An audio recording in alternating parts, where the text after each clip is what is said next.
When you're ready.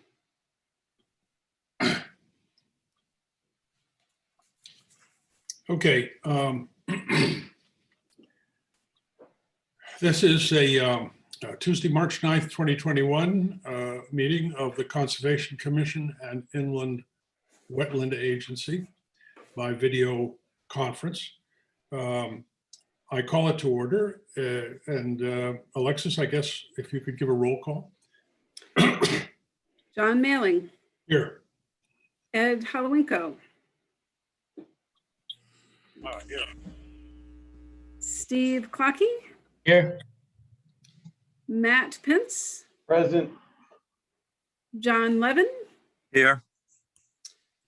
Farah Marin. Here. Jen Balliet. Here. And Cheryl Brown. Here. Thank you.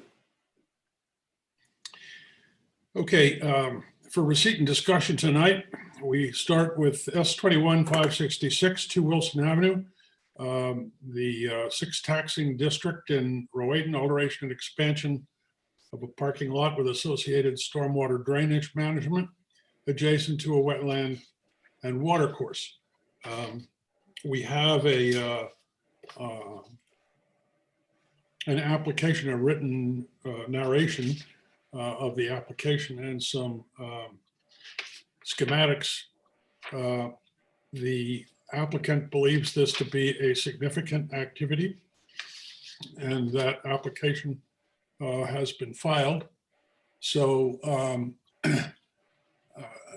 Tammy, are you the lead off for the I think Attorney Blank is here and he'll probably, not to Oh, speak for the applicant, but Right. All right. I'm just here as commissioner, but not representing myself at the moment. I think Adam is here. Thank you, Okay. John. So Mr. Blank will walk us through this. Great, thank you. Adam Blank of Wapsie Rosen for the 6th taxing district. With me is Andy Similidis, who's with Land Tech. He's the engineer.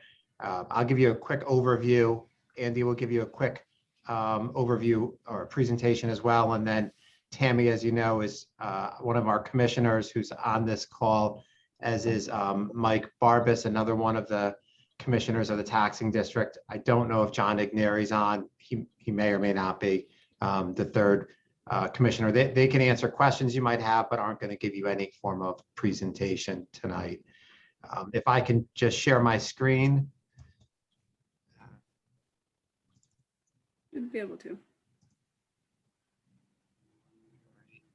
So I've got up for you an overview, the parcel that's highlighted. That's us at 2 Wilson.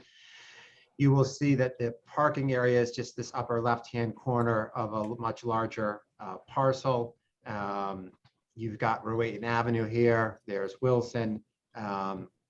To the extent it matters, this is in the village district for zoning purposes, but the property is actually split zoned, and some of it is in the I think it's the B residential zone. The parking lot, as you can see, is existing. It's there today. What we'd like to do is make some improvements to the lot and to the flow, and also I'll essentially say bump it down towards the wetlands a little bit. The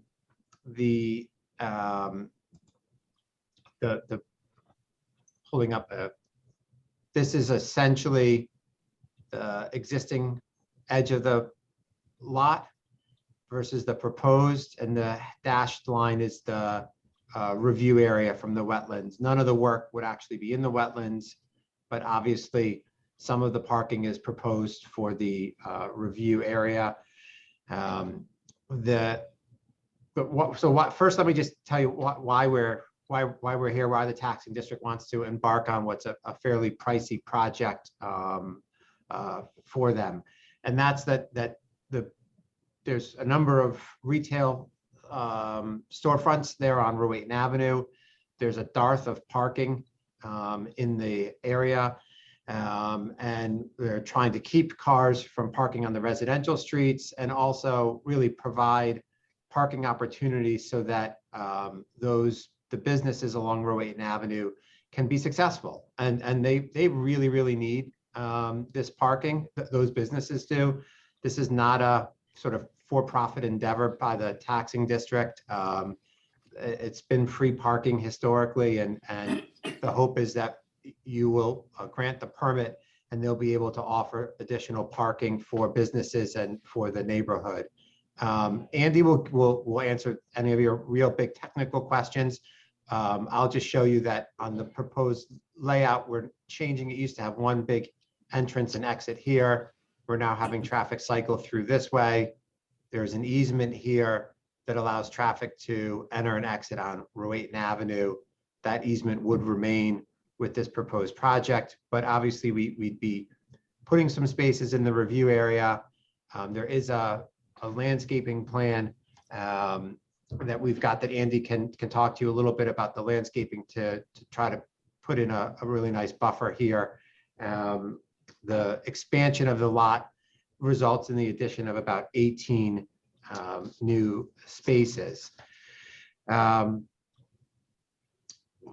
me see what else, if there's anything else. There are, and Andy can detail them with you, there are going to be a significant drainage improvements to the site. And Andy, I guess if you can just talk about what those improvements are and the water quality improvements from the proposed construction. And of course, we do have a maintenance plan to make sure that this continues to function without degrading the wetlands. We did look at, this was not the original proposal for the expansion of the parking. We looked at quite a number of alternatives. Number one, some of those pushed us actually into the wetlands, and that seemed like not what you'd want as a sort of a feasible alternative. And there have been some considerations to trying to create structured parking here. Again, that created an enormous cost burden that just wasn't feasible. As it is for 18 spaces, it may end up costing $20,000 or $30,000 a space just to put that addition on. So this was sort of as best as we could do to allow for the needed space and to try to protect the wetland area. It is a significant application. So we after Andy gives his presentation, I hope that you will schedule us for a public hearing and we can hopefully move forward with the project. It does require zoning approval because we are also within close proximity to the 5 Mile River. So there'll be a CAM application filed with zoning. With that, unless you have specific questions for me, I'll let Andy talk to you about the improvements. Just one quick one. Your schematic does not show the entranceway, which is current between the liquor store and sales. Does that remain the way it is, that access? Andy, I can pull it up. Andy, do you want to talk about the new traffic flow? Sure. Do you want me to pull it up or do you want to Yeah, pull it up? I'll share my screen. Okay.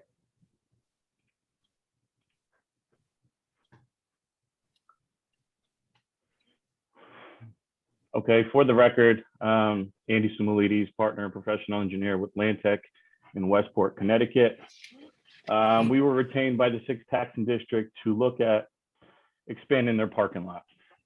So we basically started with what's the minimum spaces you guys would like for this to be a feasible project for the financial undertaking of this parking lot. And that's kind of how was a good starting point for us. And as Attorney Blank mentioned, we went through multiple iterations of redesigning this parking lot. So what you see here is basically the existing conditions of the site. There is an easement here off of Rowayton Ave, and that is the only exit for this parking lot currently. Off of Wilson Ave, there is just an exit, a one-way entrance off of Wilson Ave. So you would enter this either from Wilson Ave or Rowayton Ave. You would loop around this parking lot. This parking lot is a one-way parking lot. And then you would exit out of Rowayton Ave. Inevitably, what you would see down there, and us being at the site multiple times, I've seen this, are people exiting the one way, which is not really a great, it's a big safety concern of ours also. So expansion of the parking lot was one of the main issues we looked at, and also safety and circulation of this parking lot. The current parking lot has 43 parking spaces. And as you can see here, the property line, and maybe I could just highlight here. That is the edge of the property line there, of the 6th taxing district property, which is 2 Wilson Avenue. This area here that you see is actually an easement in favor of the 6th taxing district for this part, for those parking spaces, which we would improve and maintain that easement. Current drainage patterns, everything essentially sheet flows to these 2 catch basins and then discharges towards Wetland Ave and ultimately into Long Island Sound untreated. So you basically have sheet flow, no detention, no stormwater quality, and then that just discharges out to Long Island Sound.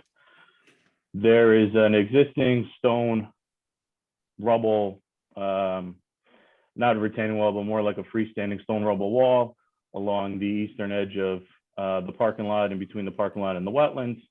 And we kind of use that as a nice demarcation also when we were looking at what can we improve west of that in order to get the expansion of these additional spaces that we're looking to do.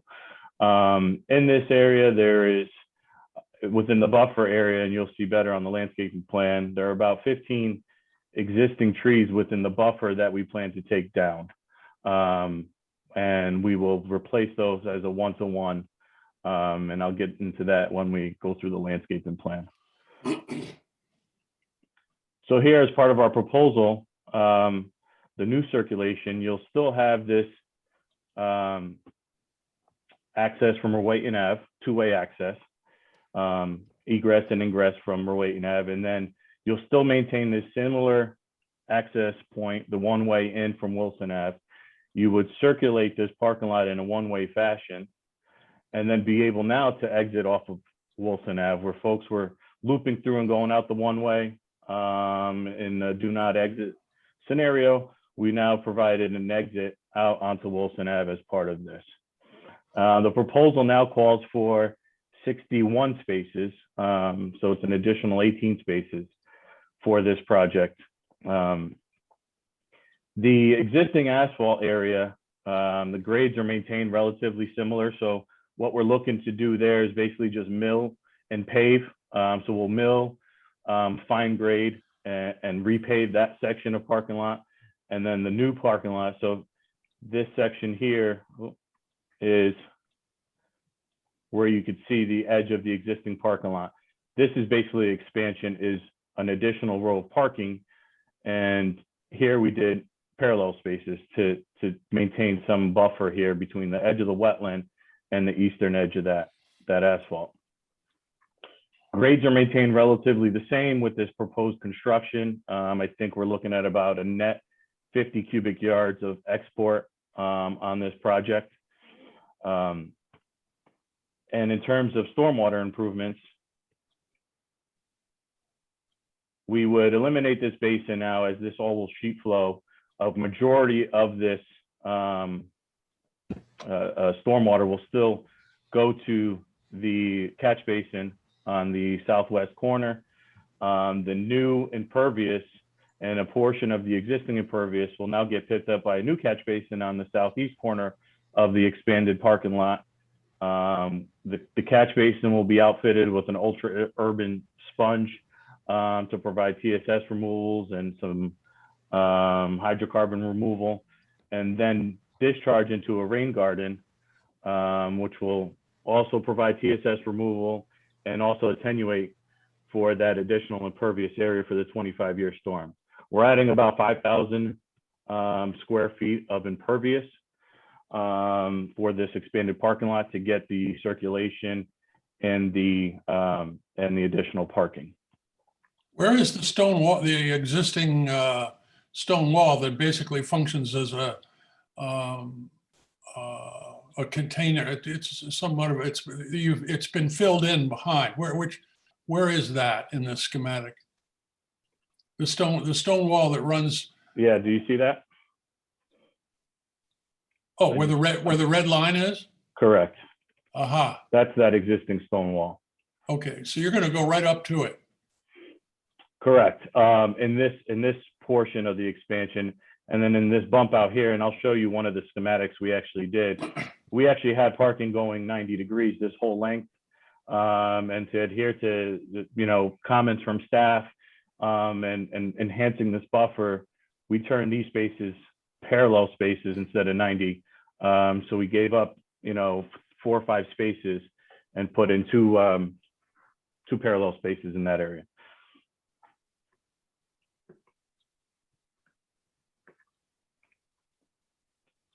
Let me go to the landscaping plan first.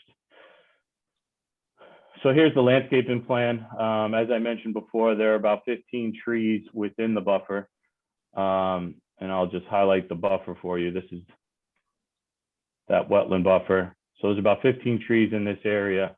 And we will be replacing those 15 trees, as you can see, within the edge of the proposed asphalt and the edge of the wetlands, an additional 15 trees. In addition to that, we will be also providing a meadow buffer for the understory of these trees. So it's a 1-in-1 replacement with a meadow mix to be mowed once or twice a year, rather than what's currently there is essentially lawn that leads up right up to the wetland line with those existing trees. So what we really want to do is enhance this buffer that kind of does not exist currently. Go ahead, John. I'm sorry. I just want to say that in addition, there's this stuff here that seems to cover most of the ground underneath the trees that are going to be cut down. I think that must have been put in eons ago to prevent weed growth or something. Am I reasonable in assuming that that'll all get picked up in the process of restoring that, what there is of the buffer there? Certainly. So that'll all get removed. This buffer will get enhanced. Good. Any invasives or weeds or whatever of the such will get cleaned up, and then we'll enhance it with this New England wetland mix, wet mix, to enhance that buffer. That is essentially our proposal. I'll just quickly share. Here's a red line schematic of this area where we originally had 90-degree parking, and there are many other iterations, but I just wanted to share this one with you of how we've looked at this in detail, went back and forth with staff a couple times to come up with this plan, and a little bit about the existing wetland there. Its main 2 functions are groundwater recharge and flood flow alteration. So essentially, the eastern portion of this property is fully developed around the entire wetland pocket here. If I go back to the survey, you're developed with commercial properties here, residential properties to the south and east, and Wilson Ave to the north. A lot of these properties drain down to this wetland, and this wetland kind of acts as a detention basin for flood situation or for stormwater attenuation, and also groundwater recharge. The wetlands were flagged back in 2000 by Otto Thiel. Chris Allen, a professional soil scientist of our office, and Tom Ryder, a professional wetland scientist, went out to the site in April and May of 2020, and they went out there for observation of vernal pools. In speaking with Alexis, there was some concern of potentially standing water, and if there was any habitat or potential vernal pools. We came to the determination that there are no vernal pools, and the hydroponic period is not long enough to sustain any habitat of that such. So we also do have a report we can share with you if you'd like, but there is no vernal pool within this wetland pocket. And I don't like to use it as a low functioning wetland, but I'd like to just hit on the key primary functions of this wetland, which were, again, the groundwater recharge and the flood flow alteration or stormwater attenuation of this wetland. In terms of habitats and fish habitat or wildlife habitat, we didn't observe any of that while we were out there. And in studying this, there is a secondary function of some sediment. And I think with our post-development, we will either enhance or maintain whatever is currently there. Is there any source of water for the wetlands other than rainwater and runoff? No.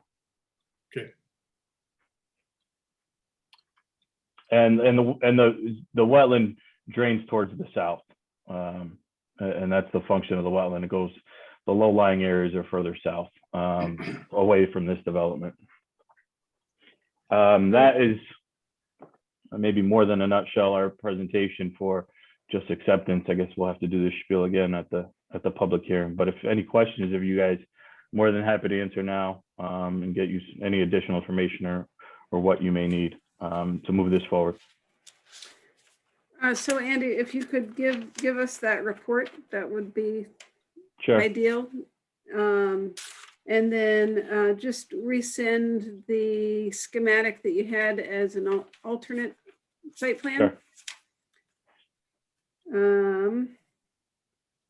And then I know that I had brought up the presence of what appears to be a water course or an area of ponded water.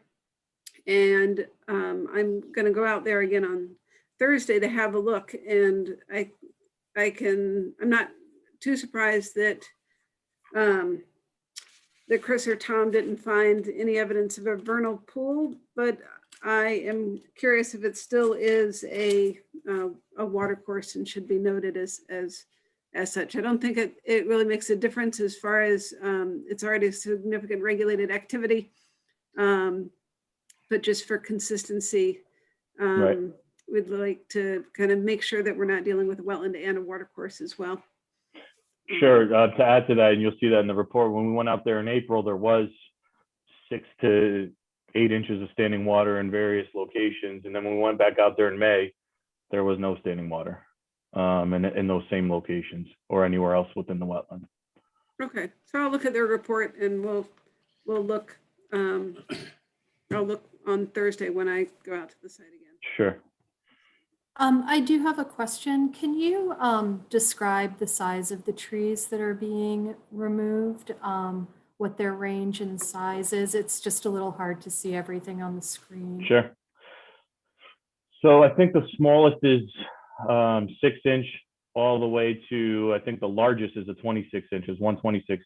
But predominantly you're looking at 6 to 12 inch. Okay. I would like to make one point about the planting plan. One of the plants in that list is actually a shrub and not a tree. So I don't think I would call that a 1-to-1 as far as like tree removal to tree planting. Okay. We'll take another look at that. Can I throw a few notes out there for you guys to respond to, if Sure. you feel like it?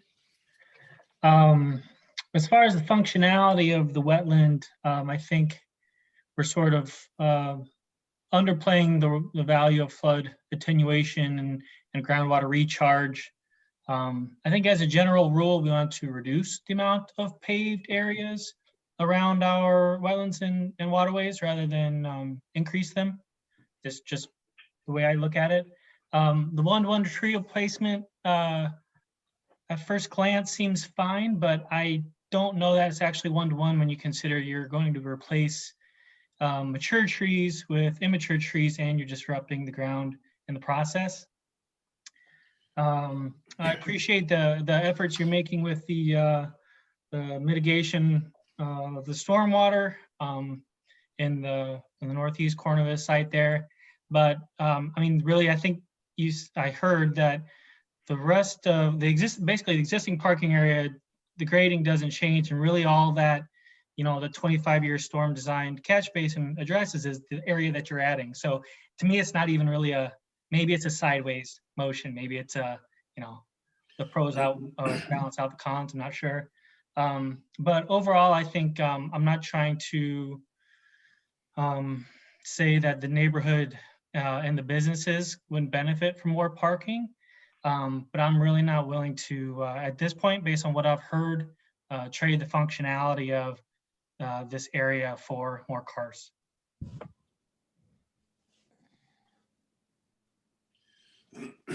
And so going back to the report, I know that you mentioned that there's a report from Chris or Tom of Land Tech regarding the non-presence of a vernal pool. But what I'm hearing is that they really should be providing a full functions and value report and ecological report of the wetlands as well. I don't know if you could see that, but this is that. You don't have this yet, but you will get this. Can you see that Word doc? No. No. How about now? I think we need. Yeah. hold Yeah, on. so I have a Here. whole report that I'll send you to you, Alexis, and That'd be you can great. get it to your commissioners. So we have it in not just for the vernal pool, but for the entire wetland evaluation. As I recall on this original application way back when, I think we need to review what the parameters were for coming closer to the wetlands. And I think it was pretty specific that there would be no additional building towards the wetlands in granting that application. So I would like to see what we approved previously. Yeah, I will work on getting that scanned and posted to the website. There is no prohibition to an applicant applying for future work. That it was a 2004 permit. It did establish a buffer that was planted. It's not really, if you go out there, I'd say have a look at the buffer. But there's nothing that prohibits the applicant from applying to do additional work. But I'll scan that, and I'll scan the approved site plan from 2004.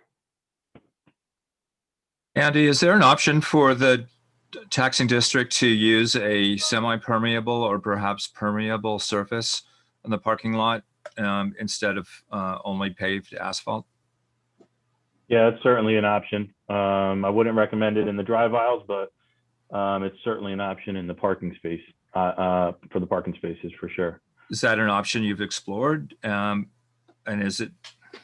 what's the status?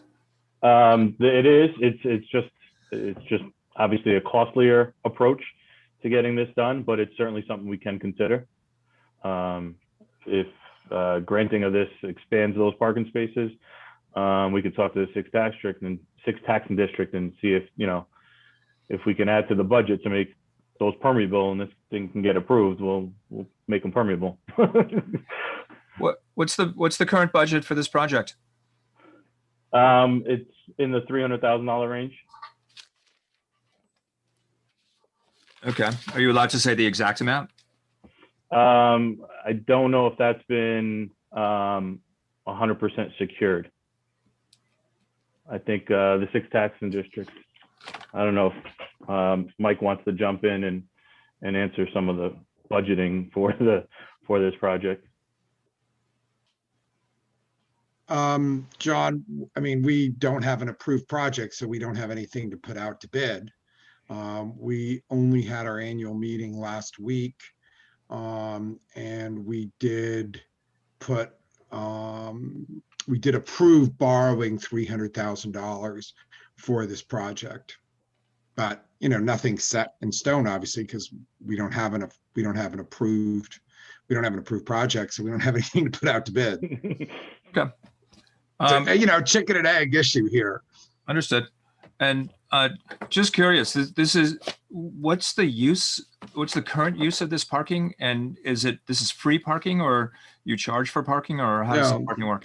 This is free parking, and it is used by anyone who wants to use it. Most, you couldn't really see in the diagram, but if you've been to downtown Rowayton, most of the parking that is available in downtown Rowayton is privately owned. So this is the only municipal parking, and Rowayton Avenue there is very, very narrow. It's in places as narrow as like 18 feet, and there is parking on one side.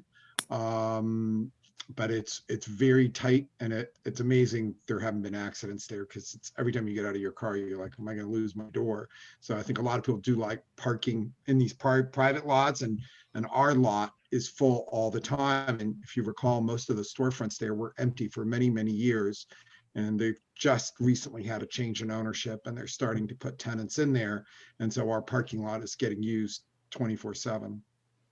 And there's no restrictions on how long somebody may leave a vehicle in the parking lot? I think we have something about overnight parking.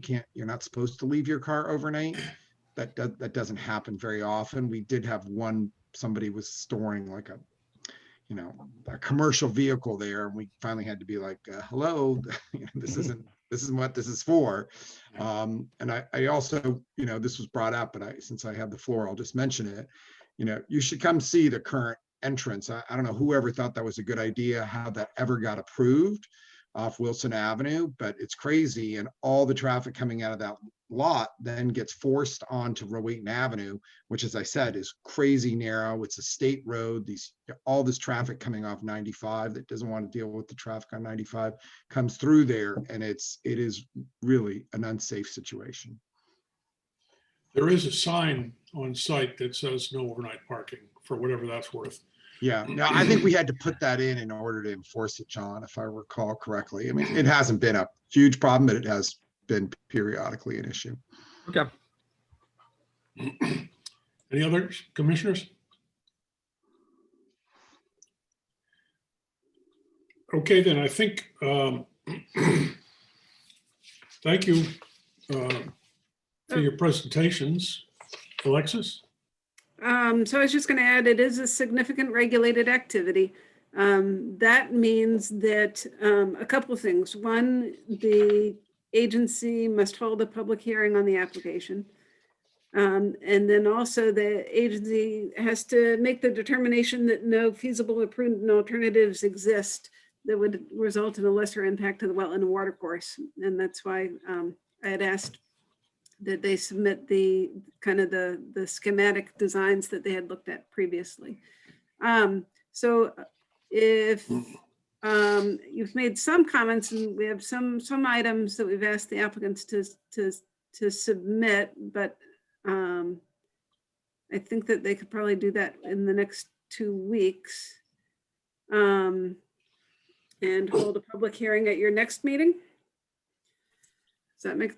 Is there time enough to review the potential alternatives or the lack thereof prior to setting up that meeting? Yeah. I know that, how long do you guys think it will take to do this work? Once you have the approval? Oh, for the construction sequencing and the. Yeah, just ballpark. Is it a 3-month job, or what's involved? Yeah, it's probably a 3-month job, 3-4 month job. Okay.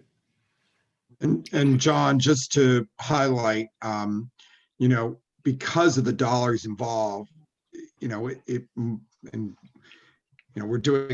a change of the circulation as well as adding spaces. But if we had to downsize this project, it probably wouldn't be worth it for taxpayers. It wouldn't be fiscally prudent to spend this kind of money for whatever, 10 spaces. So it is, I think, kind of, it's this project, or we probably wouldn't, project of this scale, or we wouldn't proceed is my, I don't know. We haven't really discussed this, but that would be my reaction. Okay. And then one more comment really for Attorney Blank. There's regulated activities proposed on both 2 Wilson, but also on 140 Rowayton Avenue, correct? So I don't know. Let me try to pull up on my end here. or Andy, Yeah, I it guess looks like, it does cut over into 140. Rowan. We have submitted, and we have an authorization from the owner for 140 for this application. And we would intend to provide notice to the abutters of 140 as well of the public hearing. Right, and I would just, I think going forward on our agenda and then also in the legal notice and then your notice to the neighbors, it should clarify that the proposal is for regulated activities on both addresses.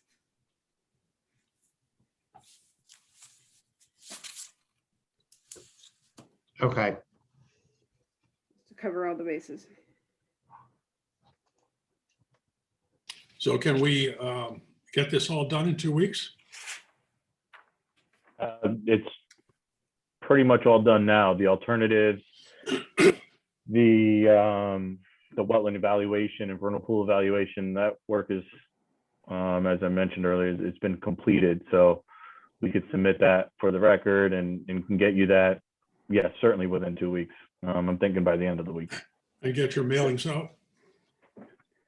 Right, Yeah. so I think Yeah. it's up to the agency whether you want to look at the wetland report prior to scheduling prior to having the public hearing, or if you're comfortable moving forward and at your next meeting, receiving that additional information and opening the public hearing in one swoop. Well, my own feeling would be that we expedite this if we can. I think the examination of alternatives is important, but I respect the fact that the applicants have already worked on this. So it would be my feeling that to the extent that we can, that we shoot for a public hearing as soon as we can. Other commissioners have a view? Okay, do we need to do anything procedurally, Alexis? Yes, so your next meeting would be on March 23rd. So someone would need to make a motion to schedule the public hearing for 7 p.m. at your next meeting. There are 7 commissioners, 7 regular members present. So that means that Commissioner Brown, who's an alternate, would not be voting on the matter.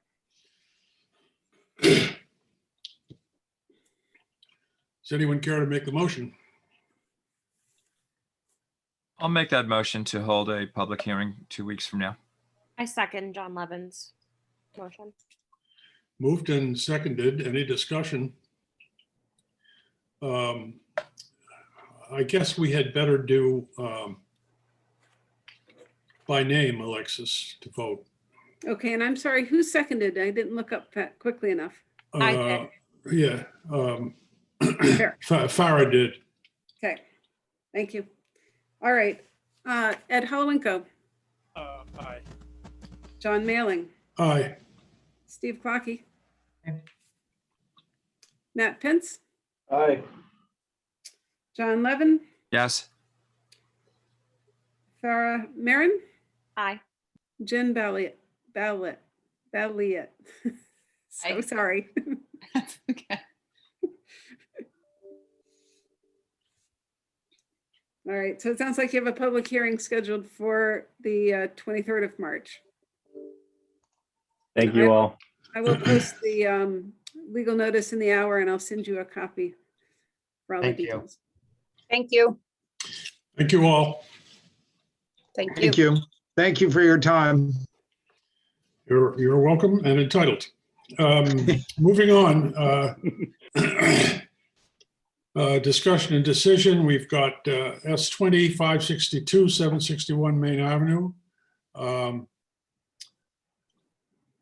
Alexis, where do we stand? So I think we're getting close to the end here. The Public Works Department did issue, I think just moments ago, an approval with some caveats of the stormwater management system that's proposed for the site. I think it sounds like one of the things that you never did kind of clarify for this application, and actually any of the applications that you received at previous meetings, was kind of confirmation that this remain an intermediate activity, and that no one feels that it warrants a significant regulated activity application.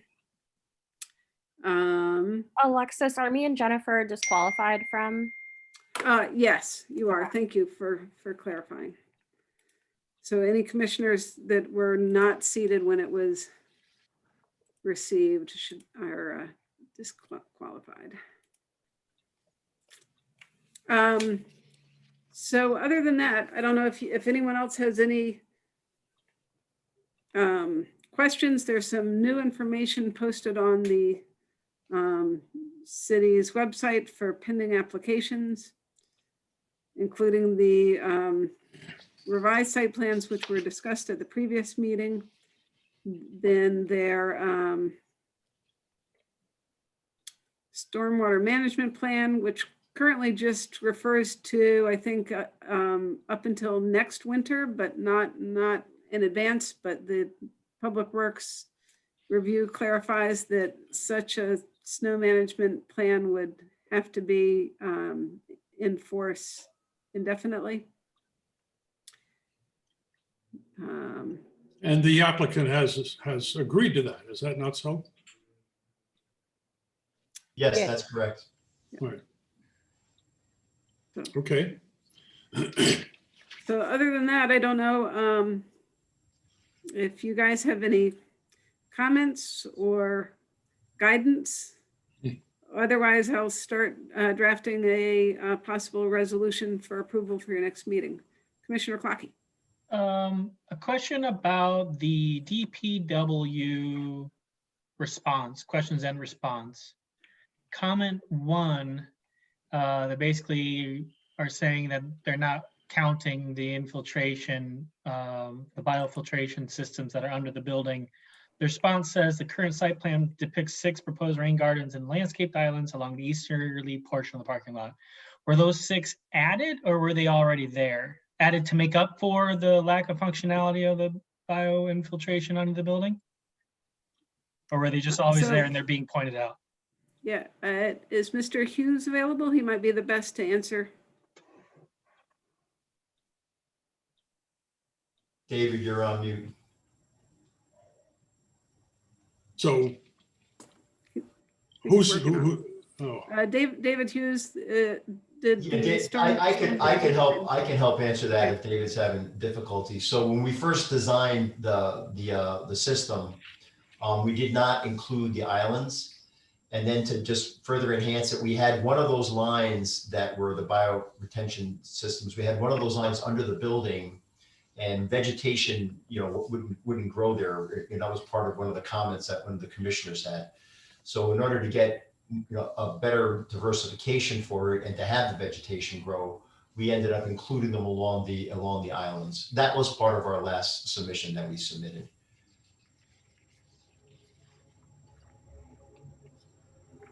Okay, thanks.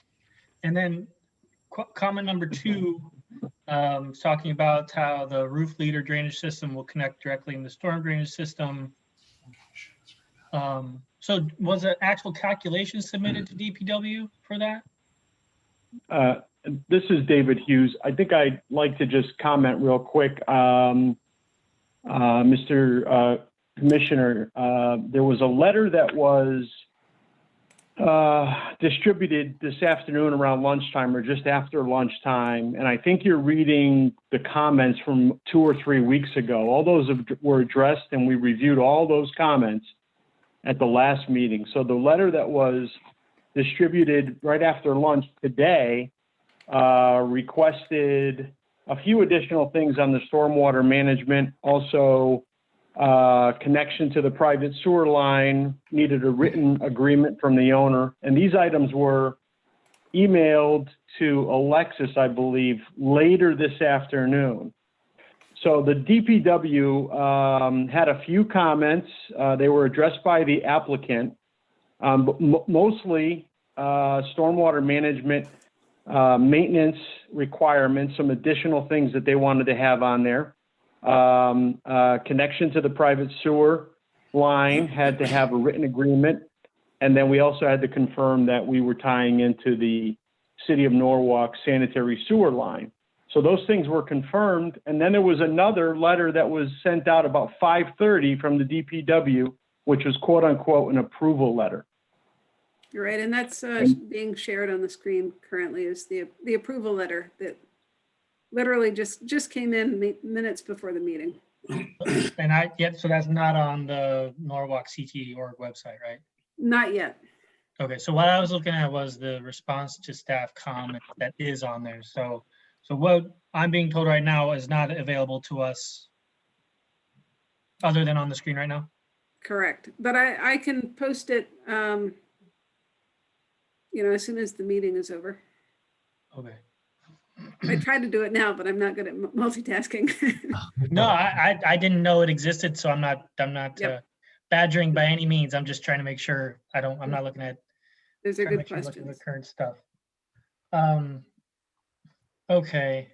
Right. So in a nutshell, the concern regarding the drainage collected under the building, that was accepted. Generally, anything considered a floor drain is not accepted to go to the stormwater system.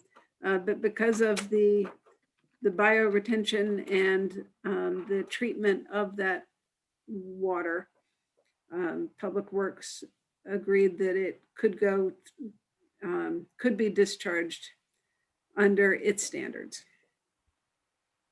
Are there some elements of this that might get taken up by our own resolution, subject to staff preparing it between now and the next meeting? Yes. Okay, good.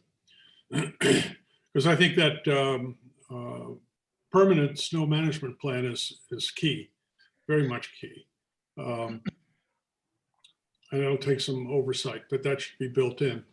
Any other comments from staff? I mean, not from staff, but from commissioners? Yes, I have a question. Yeah, okay. I recall this project is for 132 residential units. And I'm just wondering, Mr. Hughes, these are all market rate units, or what portion is designated as affordable housing? Just out of curiosity. I think Ms. Ward would be best to explain that. Thank you. 20% of the units are designated affordable. Okay, and that's under, okay, understood. No question. Okay, so at this point, it's appropriate for staff to draft a resolution. And we can, go ahead, Matt. Two quick questions. So I looked at the stormwater management maintenance schedule. Do you guys keep maintenance records for all of the scheduled procedures that you have to do?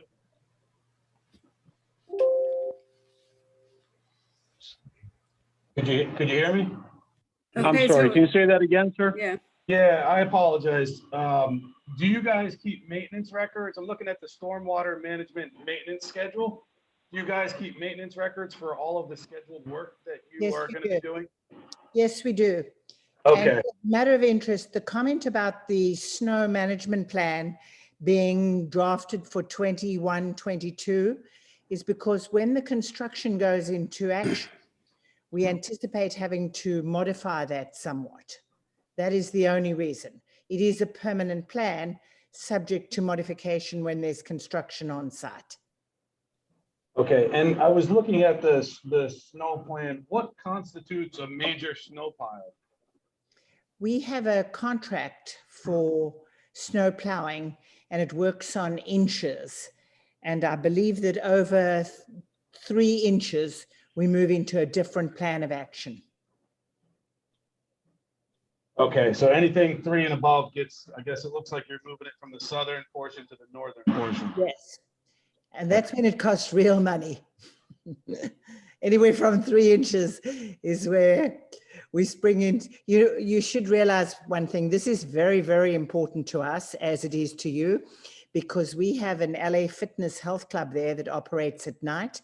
And we have several medical practices that also work at different hours.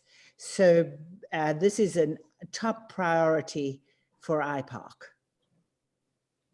Well, a top priority for the Inland Wetlands Authority is to see that the snow gets put somewhere where it's not going to do any damage. We absolutely agree. Okay. Yeah, and it doesn't really look like it's been a priority. I looked at the site and there's been February 27th, there was still plenty of snow there. So there was a violation there. So I hope it becomes more of a priority in the future.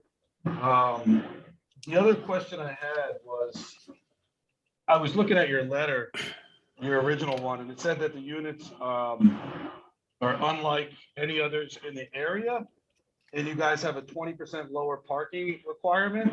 So are you at your cap in terms of the spaces, or are you providing more spaces than required? There is a garage that has been approved that will provide additional spaces in future.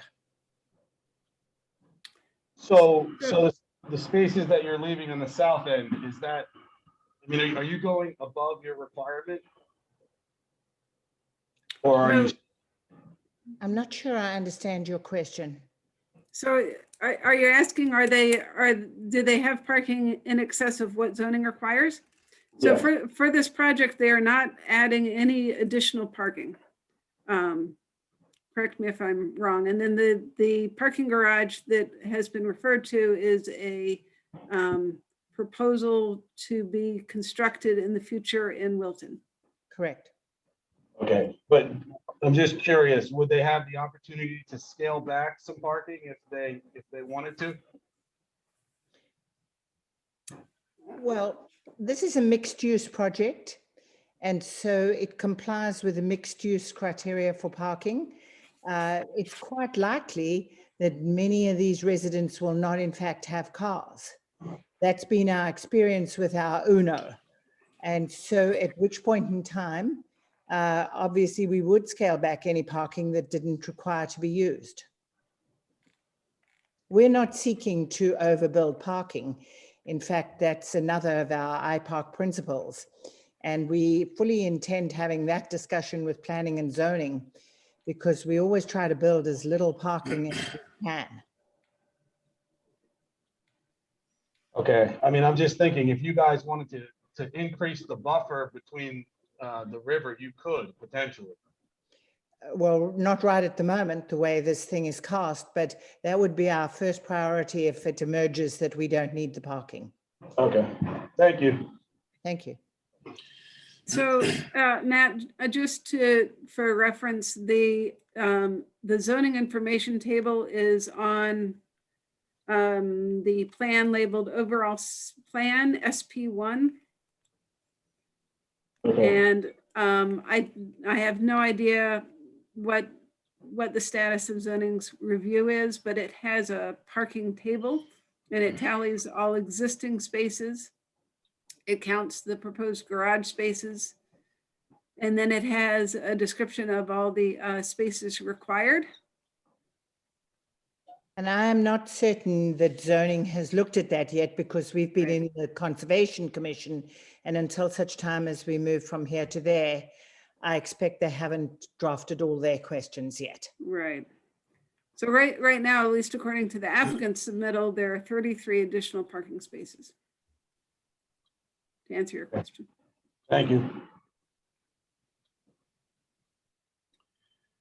Anyone else, commissioners? Then I think we can dismiss this subject to drafting a resolution for our next meeting.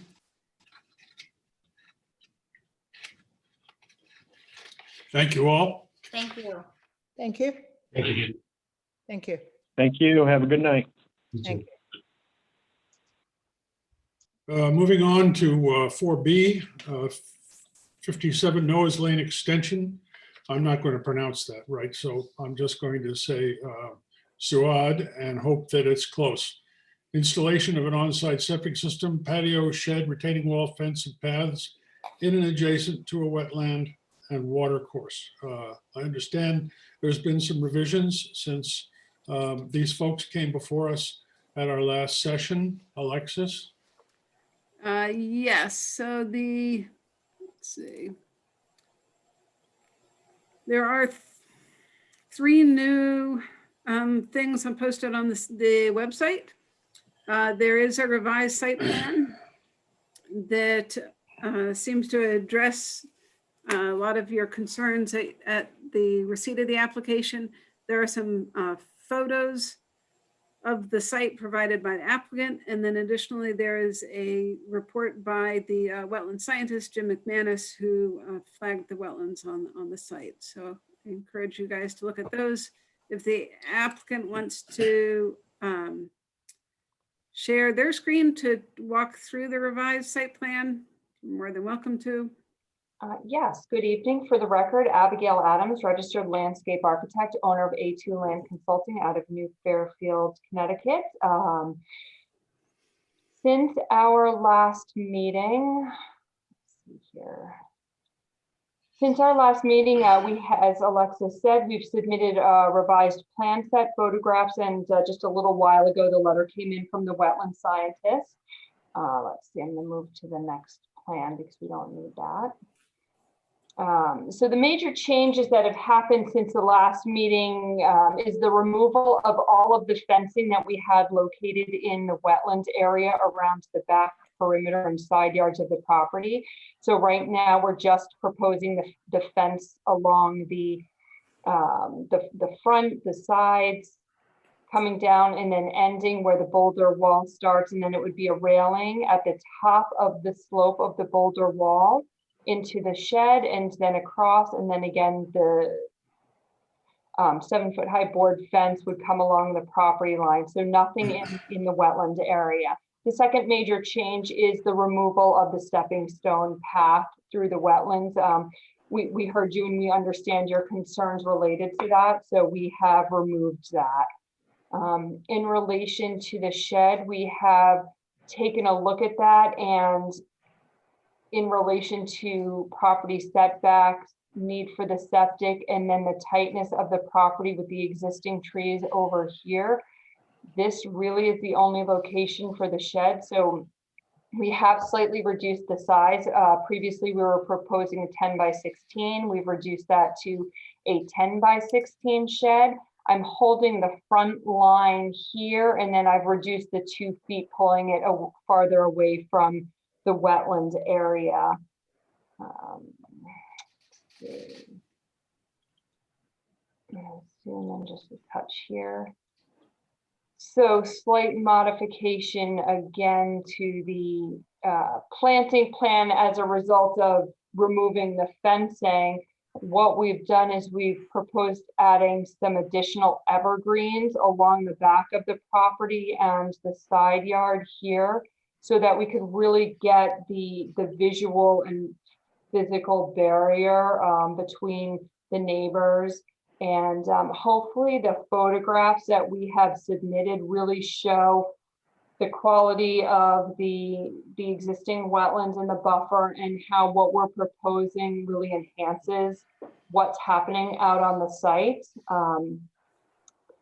Just quickly from Mr. McManus's letter, he ends his letter by stating that it's his professional opinion that as proposed and with the robust proposed planting plan and diligent monitoring of erosion and sedimentation controls during the construction phase, this project will not have significant adverse short-term construction or long-term water quality habitat impacts upon the regulated resources.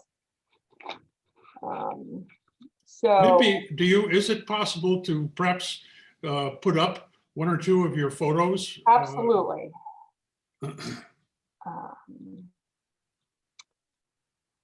One moment, I've got that right here. Did that pop up for everybody? We have you. You have me. Well, I know that's special, but not as special as the photograph. Let me try that. Let me try that again. Let's see here. Is that better? Yes. Okay, great. So we actually have 8 sheets of pictures here. I'm just going to zoom out a little bit. The homeowner provided some fabulous photographs. Obviously, they live there. So we've got summer, fall, winter, and spring. So this is standing out on the back deck. You can see some of the vegetation. As noted in Mr. McManus's letter, there's a significant amount of invasive plants throughout, and he lists those: Norway maple, firebush, honeysuckle, Japanese stilt grass, etc. So you can start to see that happening in these photographs. Yeah. This, I would just interject for the sure. benefit of the commissioners, if you could go back up to the last picture, the one you just showed. The very dark vegetated area that's shown in the background is approximately the other side of the watercourse that runs through the wetlands in their backyard. Oh, over here. Yeah, basically there, yeah. And then it's in a lower area, and then the ground slopes up, which includes some of the applicant's property, and fetches up at homes stretched out along the other bank of the stream.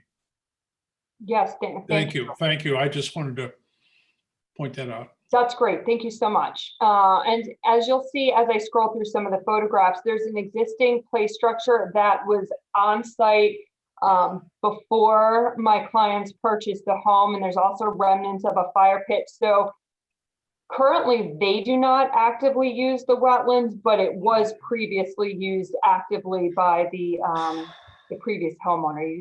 Obviously, we'd be getting rid of that. You can see all of the invasive plant material happening here. I'm just gonna, it's just some different angles: fire pit, play structure.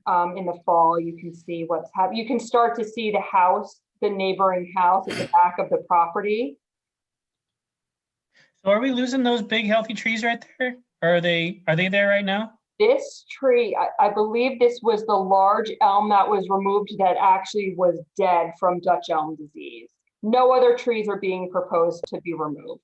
Okay, thanks. You're welcome. Just a couple more. This is a side view looking at the side neighbor, so we want to get some evergreen trees in there. And here you can see the stone wall that is the back property line. And the neighbor's property is fully in view, and there's the neighbor's house. So we really want to get some evergreen screening along the back of this, right in front of the wall, to really screen that.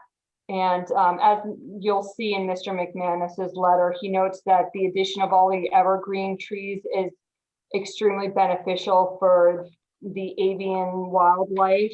Birds love nesting in the evergreen trees, so it's a welcome addition to the landscape here. And the general plan is to push that stone wall a few feet closer to the watercourse. Is that not so? And fill in behind it. And that will put the stone wall at the edge of the wetlands. Correct. The toe of the boulder slope will be 5 feet off of the edge of the wetland. And then we would have a buffer planting of native material in that 5 feet. Okay. And right now it's about, let's say, 15 to 20 feet away from the wetland line, the existing stone wall? Give or take. I could go Roughly. go back to the plan. Probably a little less. 10 feet would make me a little more comfortable. Well, looking at looks like the northwest end of the wall is pretty much in the middle of the 50-foot wetland setback line dimension. And then as you get toward the southeast side of the site, it's more like a third of the way through. So.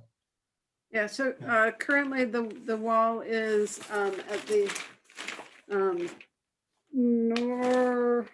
northeastern, or the top of the page, is pretty much 25 feet. Closest to wetland flag number 3, where the stone steps on the existing rubble wall are, that's 13 feet. And then at the southwestern side property line, or the property line at the bottom of the sheet, is about 20 feet from the wetland line currently. Thank you. And then as stated, it would be closer to would range from, again, the closest point would be near wetland flag number 3, where some stone stairs are again proposed. That would be just at about 4 feet. And then the furthest distance would be by wetland flag number 5, which is behind the proposed shed, and that would be at about 7 feet from the wetland. Thank you, Alexis. You're welcome.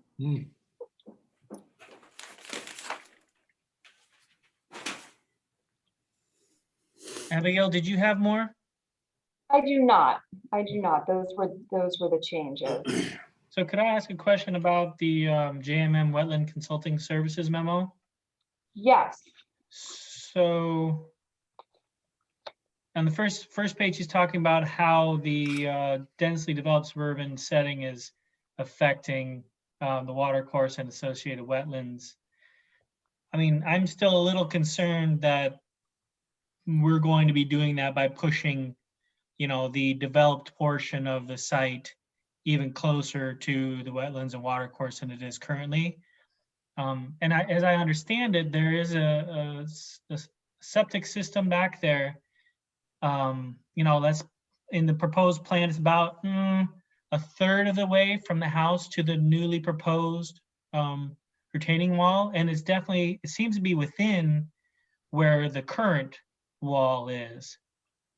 Am I reading that correctly? 1 second.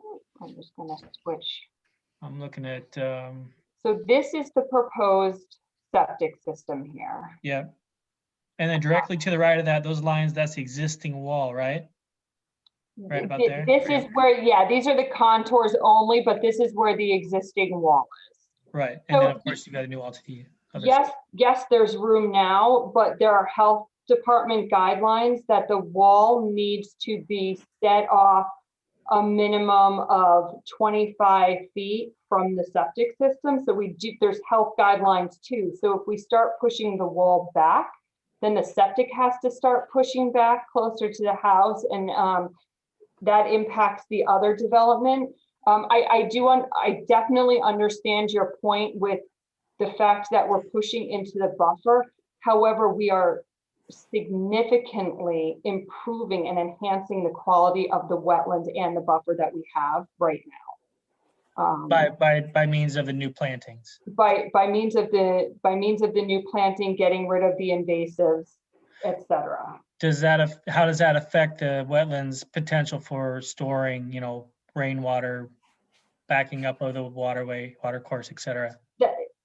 In my opinion, that shouldn't have any effect whatsoever. The plants that we're proposing can handle all of the water. I mean the wall, I'm sorry. Pushing that.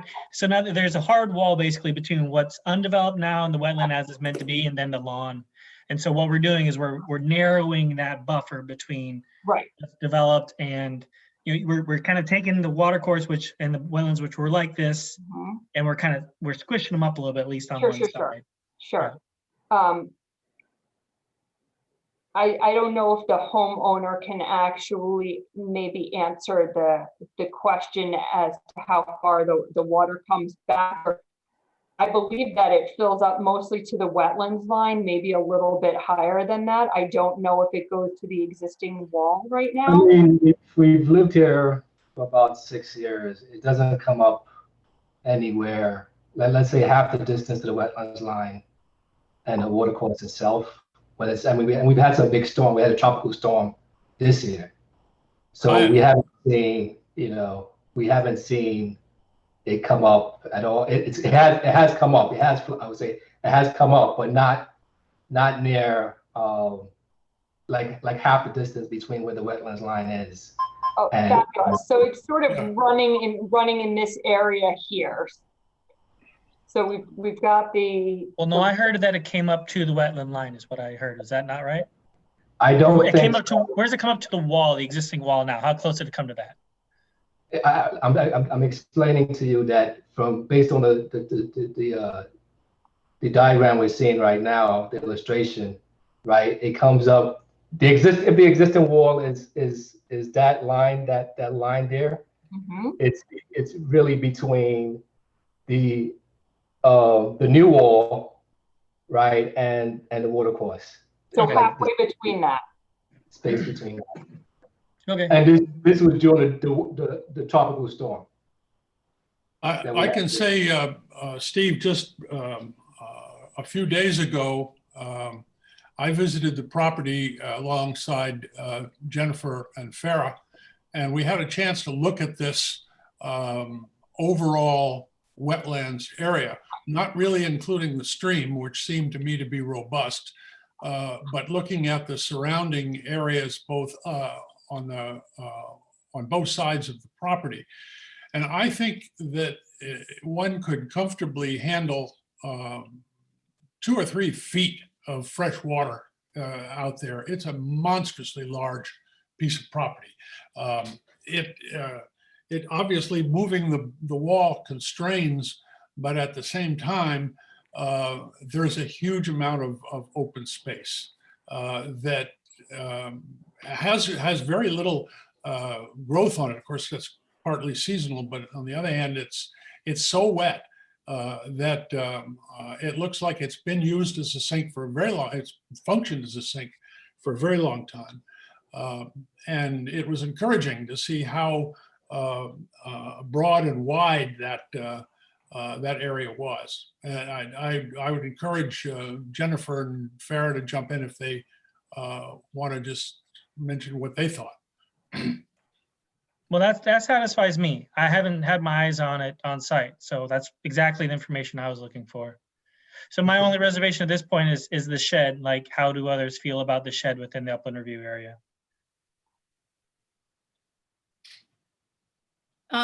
Stephen, I was actually going to ask about the shed as well. Just wondering if the homeowners are comfortable or in agreement with keeping any chemicals or, lawn care products in some kind of container so that there's no leakage or anything that could possibly get to the wetlands. Yeah, I don't know. It's not a very enforceable sort of thing. I understand what you're saying, but yeah, I mean, if they told me it was going to be in a airtight lockbox provided by the military, I still we're not going out there every other weekend to peek our heads into their. Can I just jump in about the shed?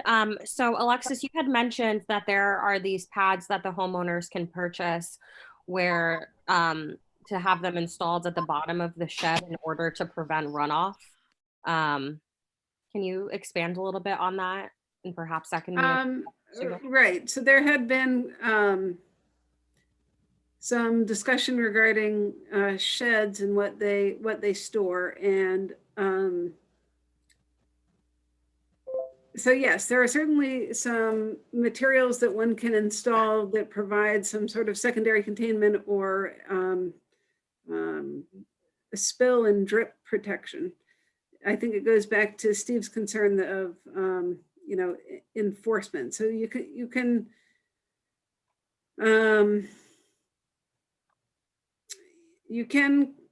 articulate your concerns regarding that element of having the shed there, if that's the concern, and the applicants can kind of clarify their proposed use.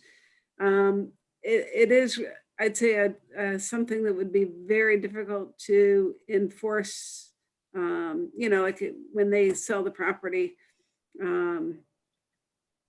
It's likely to change kind of what's going on in the shed, but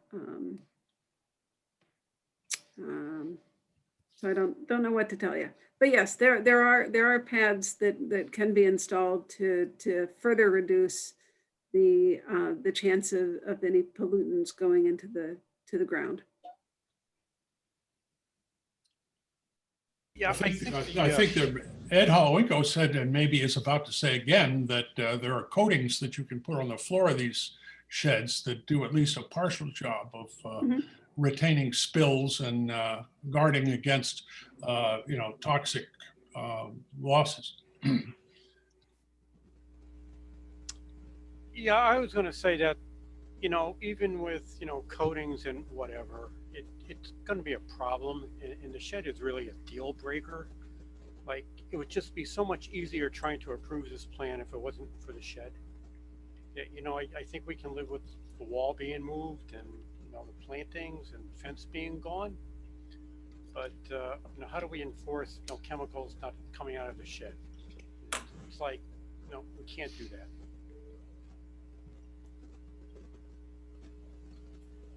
I think the intent is good. I'm totally on board with the intent of it. I mean, but yeah, I agree too. It's tough.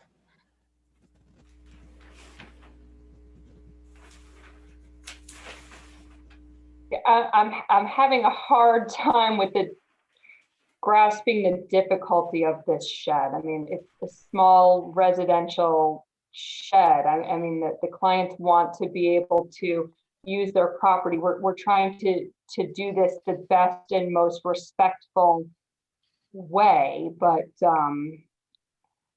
I don't know, to be told you can't have a shed is, I'm just having a difficult time with that. I mean, I understand you can't enforce the containment and stuff like that, but you know, I think we would be willing to do something like that if it was an option, or maybe if we had to even reduce the size just a little bit more in order to have something that separates some of the items that they really don't want in the garage. I don't know, Rotimi and Angela, do you want to comment on that any further? Yeah, I think you said it most. You know, we envision putting, you know, we have furniture now, outside furniture that's in our garage. We have kids' toys in our garage. And we have other things that you mentioned in terms of, leaf blowers and really gardening tools, like manual gardening tools, that walking through our garage with two kids. One's a 1-year-old and the other is a 3-year-old, and your garden shed, your items are hanging over the buffer. You're hitting them, and you're like, I hope I don't like drop an axe. So that's, I mean, those are the type of items, those are the type of items we try to put there. I mean, we're very respectful. This has been a plan that we've been thinking about for the last 6 years. We brought Alexis over, in 2014 when we purchased the property. And this shed was part of it, just based on our growing family. We consider reducing the size, but I think this is something we would like to have, just based on the current circumstances in the garage as well. What if can we maybe meet in the middle? I've got a 2-year-old, so I know exactly what you're saying.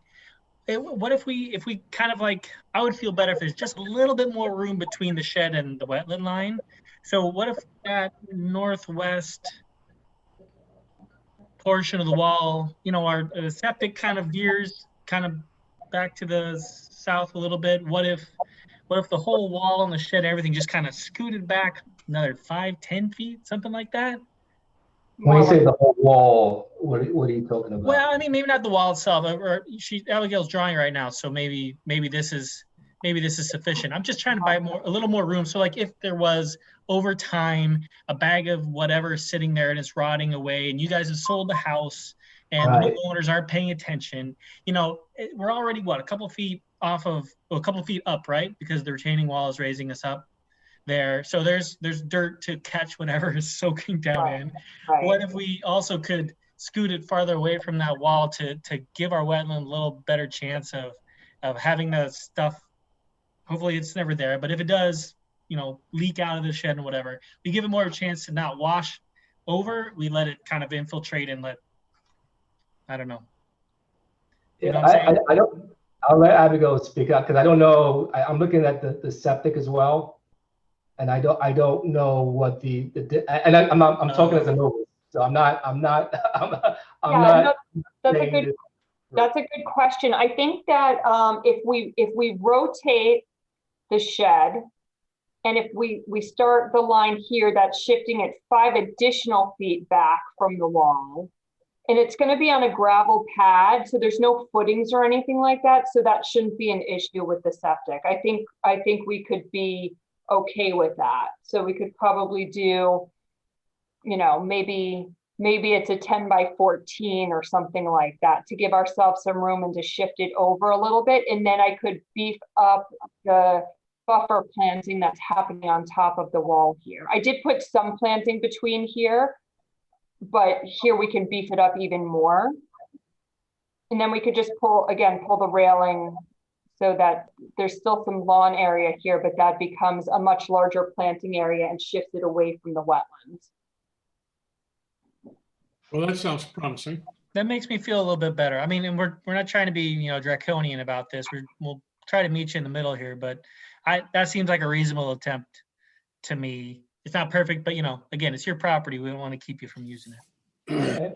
And I guess Abigail, just how you have it, we should probably talk about it, like what it's kind of blocking like the area. But I guess Stephen, just to know what we're working with in terms of if we're moving the shed, in terms of just feet, are we talking about moving it 5, you know, I think I think it was turn it this way. turn it that way? And no, there was a little space, so I think she's. Oh, I mean, we'll see. I'm just trying to get to the end answer of what's acceptable, so we're not going back and forth.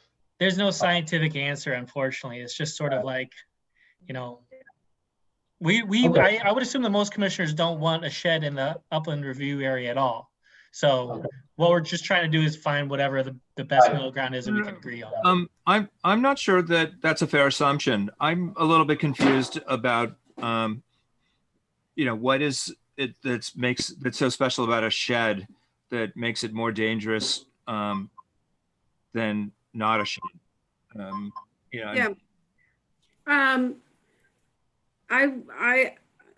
I would agree to a point. So the wetland regulations are pretty clear that you regulate activities that have short-term and long-term impacts to the wetlands and watercourses.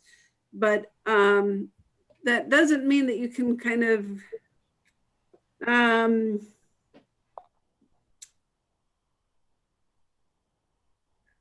if you don't have concerns regarding the location of the retaining wall, which is going to really be the primary activity, because the retaining wall is going to be, you know, installed and then filling above it. I don't know if the shed itself is well, it is a concern. If it can be a regulatory concern, for example, the homeowners could stockpile, it wouldn't be a best management practices, and I don't recommend this, but they could put their gas cans in their you know, whatever they're using, they could just put it in a pile in the middle of their yard, and you would not have any regulatory authority over that. So it's really kind of the construction of the shed. And when you're looking at impacts to wetlands, you can't really deny something because something may happen. The courts have been very clear that the may and might don't cut it. You know, if the shed is here, this will happen.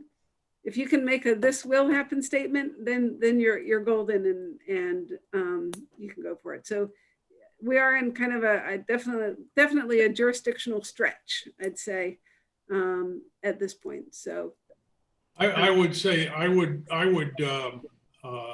push this particular item back to Abigail. I thought that she was beginning to articulate a fairly nice additional step that could be taken that would preserve the shed, but make it a little bit safer, a little bit more palatable. And I would wonder whether or not it might not make sense for Abigail to pass, having you know, if you get the homeowners to be comfortable with it, then pass it along to Alexis, and we could move toward a resolution at the next meeting. does John, Levin, do you still have your hand raised, or? No, I should lower my hand, but you know, again, I'm hard pressed to see the difference between, you know, a shed plus or minus a few square feet one way or the other. And I don't see how, a shed, let's say, being used to store 55-gallon drums of dioxin is any different than no shed and 55-gallon drums of dioxin being stored out in the open. The presence or absence of a shed, I don't understand. I can't see the difference. Okay. Well, we know that these people aren't going to put 50-gallon drums of dioxin in the middle of the yard. Do we know that?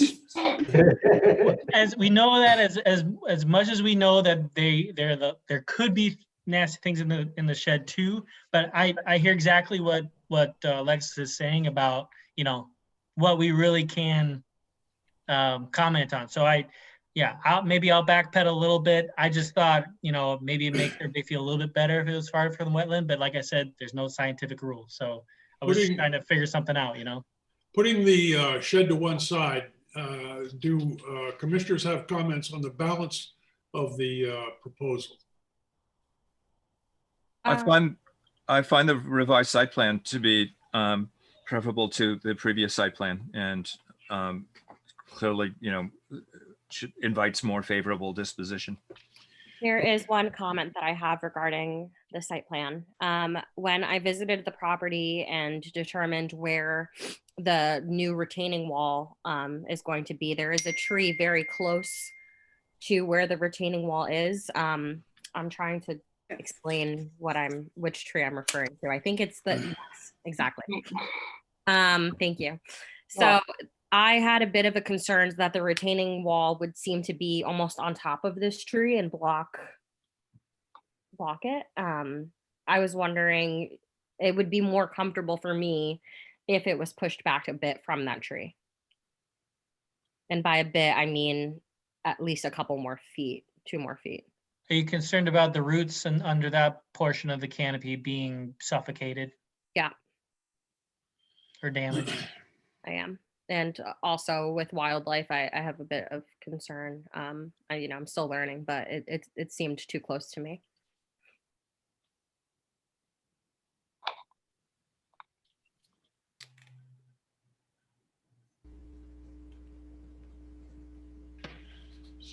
So it would probably make sense, if possible, Abigail, to take another look at that. Do you have a photo? Do you have that in one of the photographs? Do you have that tree in one of the photographs? Probably. Should I pull it up again? So I have the tree in one of the photographs. I don't know if that's. I have. Sure. No. Okay. I'm going to. I don't think we have that particular tree. Yeah, I'm looking at Jim's. Oh, it might be this one. Report.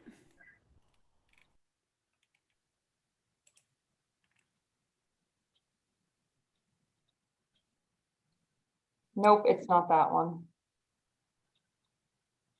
It's over farther.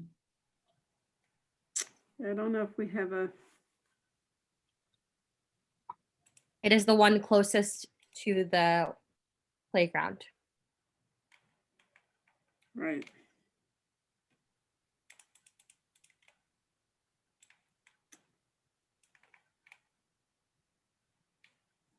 This one, is it this one? Yeah, that's the tree. That's the one. I feel like it's over farther.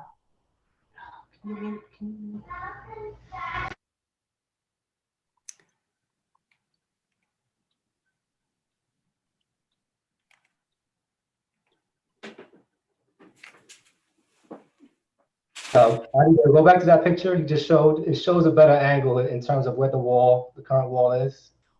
The last picture, the side picture. All right, 1 second. Where the swings are. Yeah. Yeah. This one. I can't see it yet. Yep. There's a delay. I believe that's the tree right there. Okay. Well, I don't think pushing the wall back maybe 2 feet in that area will compromise the lawn area too much. In that one particular area.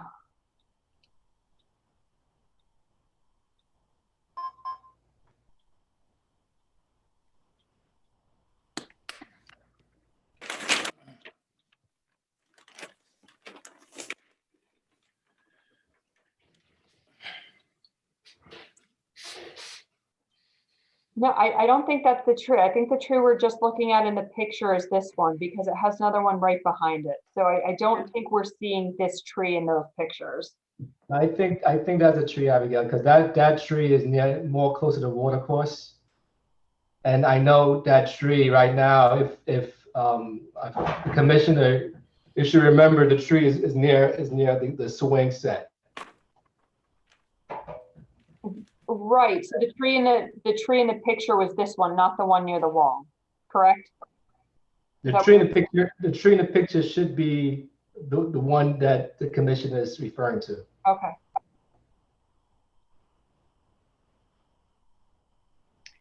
Yeah, the tree we're addressing is between the wall and the swing set. It's to the right of the fire pit.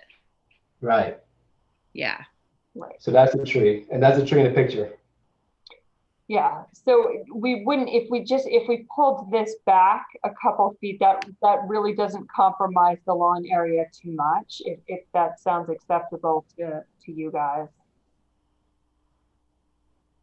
I think that's something that we can look at and we can discuss that.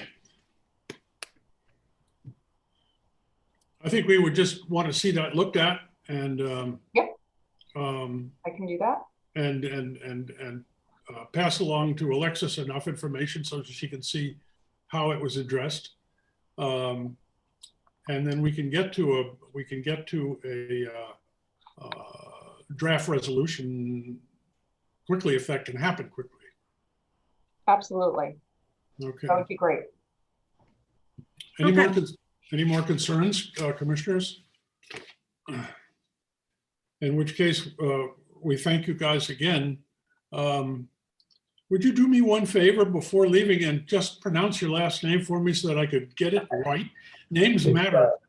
Sijuwade. You pronounced it, you were almost right, but it's Sijuwade. Sijuwade. I will promise you I will get it right next time. Thank you. It's nice because it's almost spelled phonetically.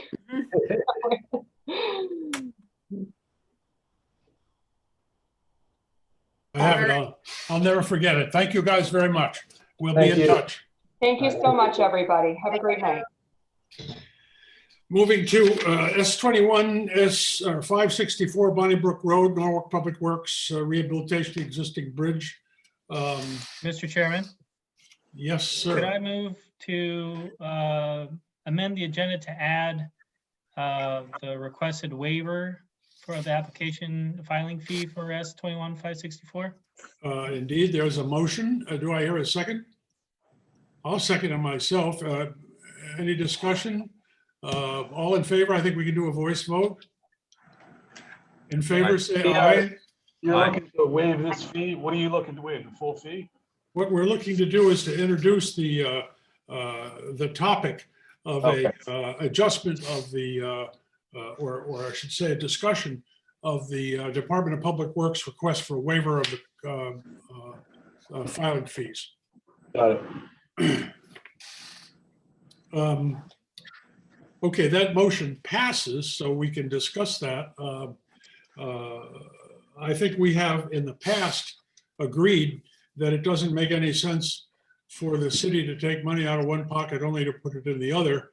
However, when there are hard costs that are directly related, those costs should be reimbursed. That's only appropriate. Subject to discussion, I would move that we reduce the fee from, I had the numbers written down. Maybe you can remind me, Alexis. I wanted to. Probably from 600 with a reduction of 450, which would be the filing fee of that's it exactly. That's it exactly. You know, I have a quick question. I don't want to make this an extensive discussion because we're talking about a small amount of money. I am new to this commission, relatively new to this commission. What is usual and customary for treatment of applicants who are the departments of Norwalk themselves? Would this waiver of the fee or portion be standard, and this has been done continuously in the past, or is there any reason that this department may be seeking to extract money from other departments, or what? So I'd say that it's been inconsistent in the past. For many years, the city departments just did not pay the fee. And then there was a discussion for a while. The agency saw a lot of fee waiver requests, like constantly. And so there was this discussion regarding fee waiver requests in general. And at that point, the agency began requiring at a minimum articulated written fee waiver requests from departments. And for some activities that Public Works has done, there's been a complete fee waiver. Other times there has not been a fee waiver, like when the city did the water course maintenance that it's doing. That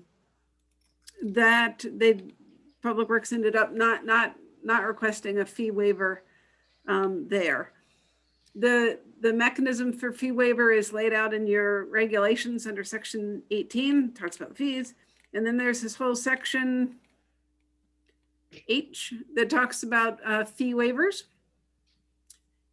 And I'll just read it out loud real quickly. The applicant may petition the agency to waive, reduce, or allow delayed payment of the fee. Such petition shall be in writing, which is why I asked Public Works to send me an email, and shall state fully the facts and circumstances the agency should consider in its determination under this subsection.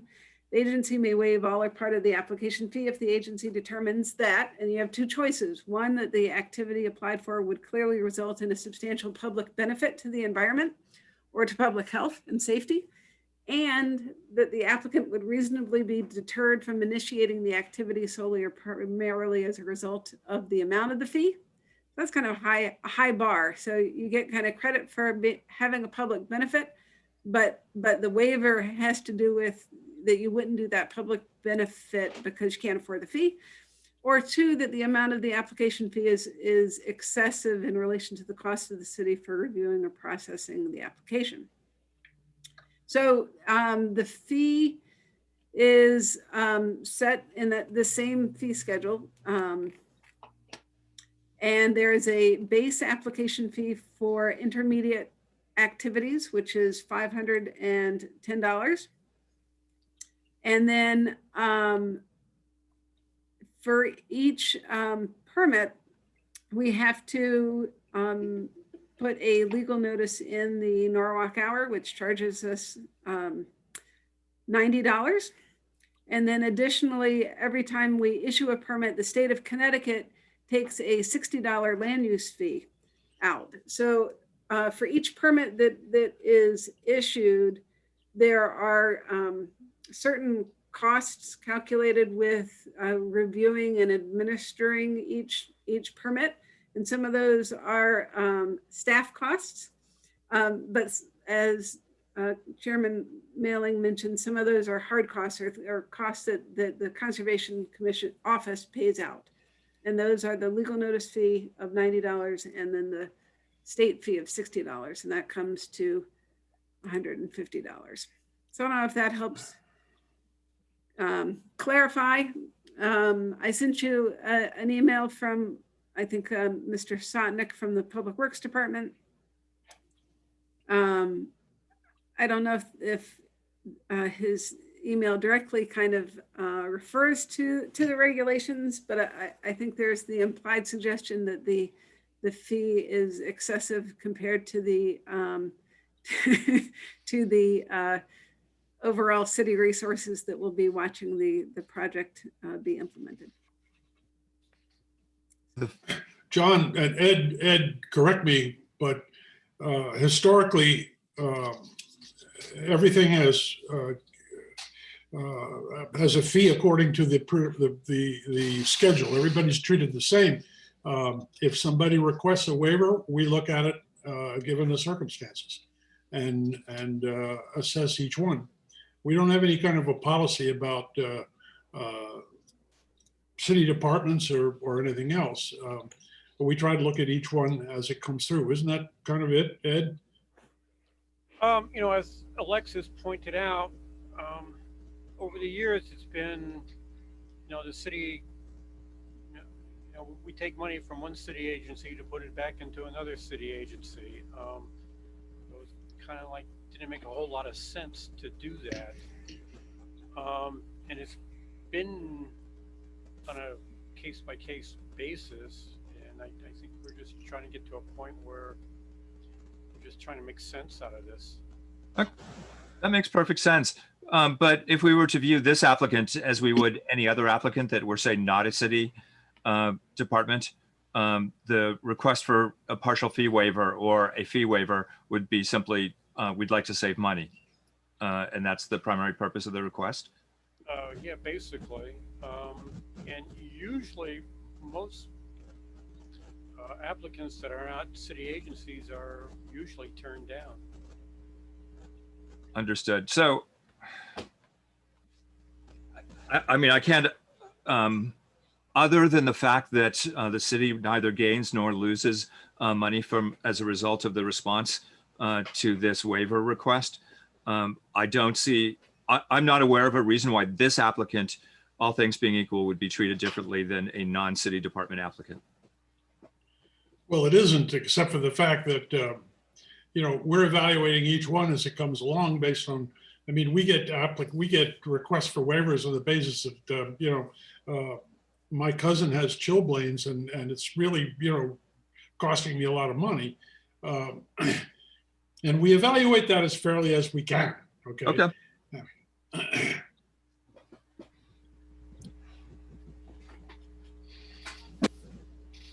So I think, John, you were making a motion about waiving the fee or something like that. I guess I was.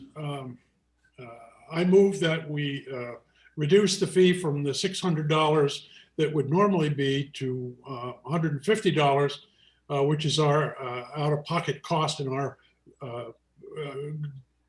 woefully underfunded conservation department. Any seconds? I'll second that motion. Thank you very much, Matt. All in favor, say aye. Aye. Aye. Opposed? Nay. Aye. Okay, we better do this by the numbers, Alexis. Oh, sounds good. Ed Halowinko, Aye. John Mailing, Aye. Steve Clocky. Aye. Couldn't hear you, sorry. Matt Pence, Aye. John Levin, Nay. Farah Marin, Nay. Jen Balliet. You need an N in your last name. So sorry. Jen Balliet. Balliet. I'll get it. I don't know what the number is. Can I abstain? I just feel like I need to understand this process more. You were unprepared. Yes, you can abstain. Okay. Let me just interject and say that abstention is an acceptable vote, but it's helpful for the record for the abstainer to say briefly why. And you did, and thank you. Okay, so the motion carries to grant Public Works a fee reduction, but they owe me $150. Thank you. We'll send a check. Okay, it's in the mail, right? Yeah. Okay, so with that taken care of, because without a waiver or the fee, then the application is incomplete. And then posted on the city's website, the applicant did make some quick note changes, and there is a revised plan that would change the asphalt leak-offs to grass swales, with the understanding that those grass swales might need to be in a slightly different place in order to get the pitch correct so that they don't scour. If you are so inclined, I did email you a draft resolution to approve, or you can certainly continue discussion of the application and its components. Did everybody have a chance to take a look at the resolution on this?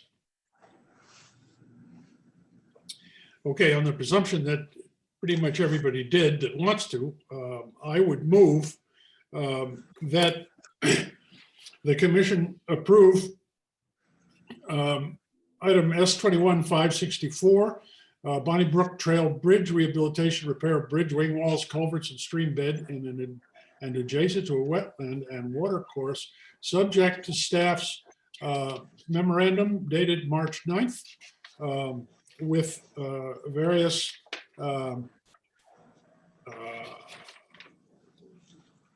conditions, numbered 1 through 5 at the end of the memo. That is my motion. Do I hear a second? I second your motion. Thank you. Any discussion? Okay, all in favor, a voice vote? Aye. Aye. Aye. Opposed? Motion passes. Moving along to 8 Shadow Lane, Garcia. Thank you, everyone. Thank you, Dennis and Paul and Vanessa. Thanks. you. We Yeah. appreciate it. Thank you. Go home, guys. Have a good night. Thank you, everyone. Thank you. Okay, sorry. You were, Okay, yeah, we're on to Shadow Lane, having thanked. Yes. our The guests. applicant would request to have discussion tabled. They are listening to the comments that were made at the last meeting. In particular, I think it was at Commissioner Clockey's observation that the retaining walls within the flood zone, and they are revisiting their plans. Do we need to move to table this? Nope. Fine. We'll consider it tabled and move on to item 5, enforcement actions, V21-1017, 12 Holiday Drive, Lawton. So just really quickly, whenever whenever I issue a cease or an enforcement order, the state statute requires that the agency hold a show cause hearing within 10 days of my issuing that order. And a show cause hearing is a hearing that allows the respondent that has received my order the opportunity to show cause or to give testimony why they don't feel that there is a wetland violation. The respondent is not here tonight. He has waived his attendance at an order. I'm sorry, at a show cause hearing. The respondent originally got a notice of violation. The notice of violation had the same directives as what was in the order, with the addition of getting the wetlands field delineated. He did all of that, but when he made an application for corrective action, it was determined that that was inadequate, and that did not move forward. So therefore, he failed with the directives of the notice of violation. So we move him up to an order. Thank you, Alexis. That's about it. The role of the commission is at this point to withdraw, modify, or remain in effect this. Correct. Okay. Yeah. So I make a motion that the cease and restore order number V21-1017 on 12 Holiday Drive, Norwalk, Connecticut, remain in effect. That's my motion. I'll second that motion. Thank you. Any discussion? Voice vote in favor? Aye. Aye. Any opposition? Motion carries. Alexis, well, I know we didn't have discussion on this motion, but I'm just wondering, have you had communication with the property owner, and has he stated sort of what he wants to do and where he's going with this? Yes and no. I'm going to be meeting with the property owner tomorrow morning. Okay. So I don't know where, but working on revising his plans, but that's all I know. And Commissioner Marin. Oh, yeah, I just wanted to make sure that the chairman heard that I abstained. Okay. Yeah. Thank you. For? I don't know enough about. Okay, fair enough. I did that last time. All right, moving along to item 6, approval of the minutes from February 23rd. Those, presuming everyone read them, does anyone have any changes or amendments or omissions or additions to volunteer? I have a change. There's a couple hands already. Why don't you go first, Farah? The meeting did not adjourn at 6:57 p.m. That is my only change. That Did it adjourn at all? I don't know, but clearly it was not 6:57 p.m. I will. Good Okay. catch there, Farah. So noted. Thank you, Farah. John, you're up. Yeah, just so you know that people actually do read these minutes. Section 3A, paragraph 3. Flora should be changed to fauna. Okay.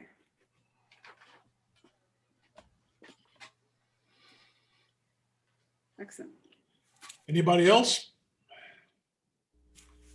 Do I hear?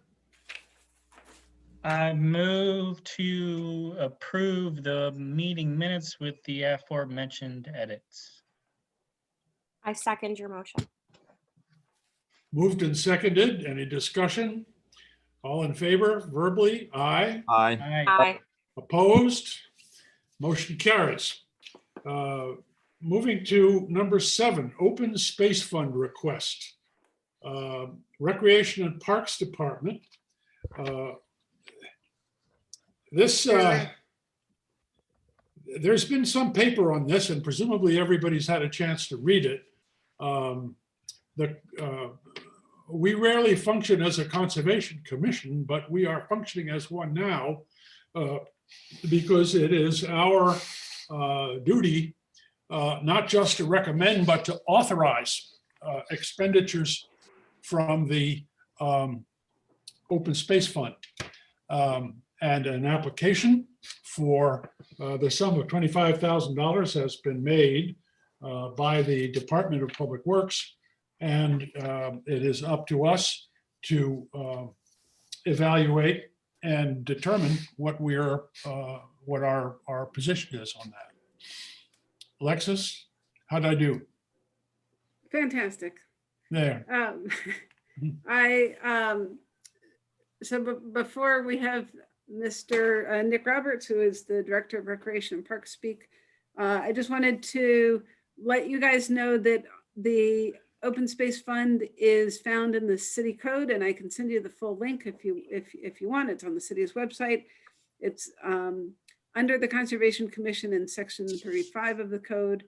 And after Mr. Roberts speaks, I would just encourage you to carefully read the creation and purpose, the permitted uses, and then really those two parts, because that's what will guide you. And so basically, in a nutshell, the Open Space Fund was established in the year 2000 as a way to potentially be less reactive and be more proactive in the city's approach to open space acquisition. This happened after the Fodor Farm was purchased on Flax Hill Road at great cost after it was, there was a proposal to develop and then a reaction to save it.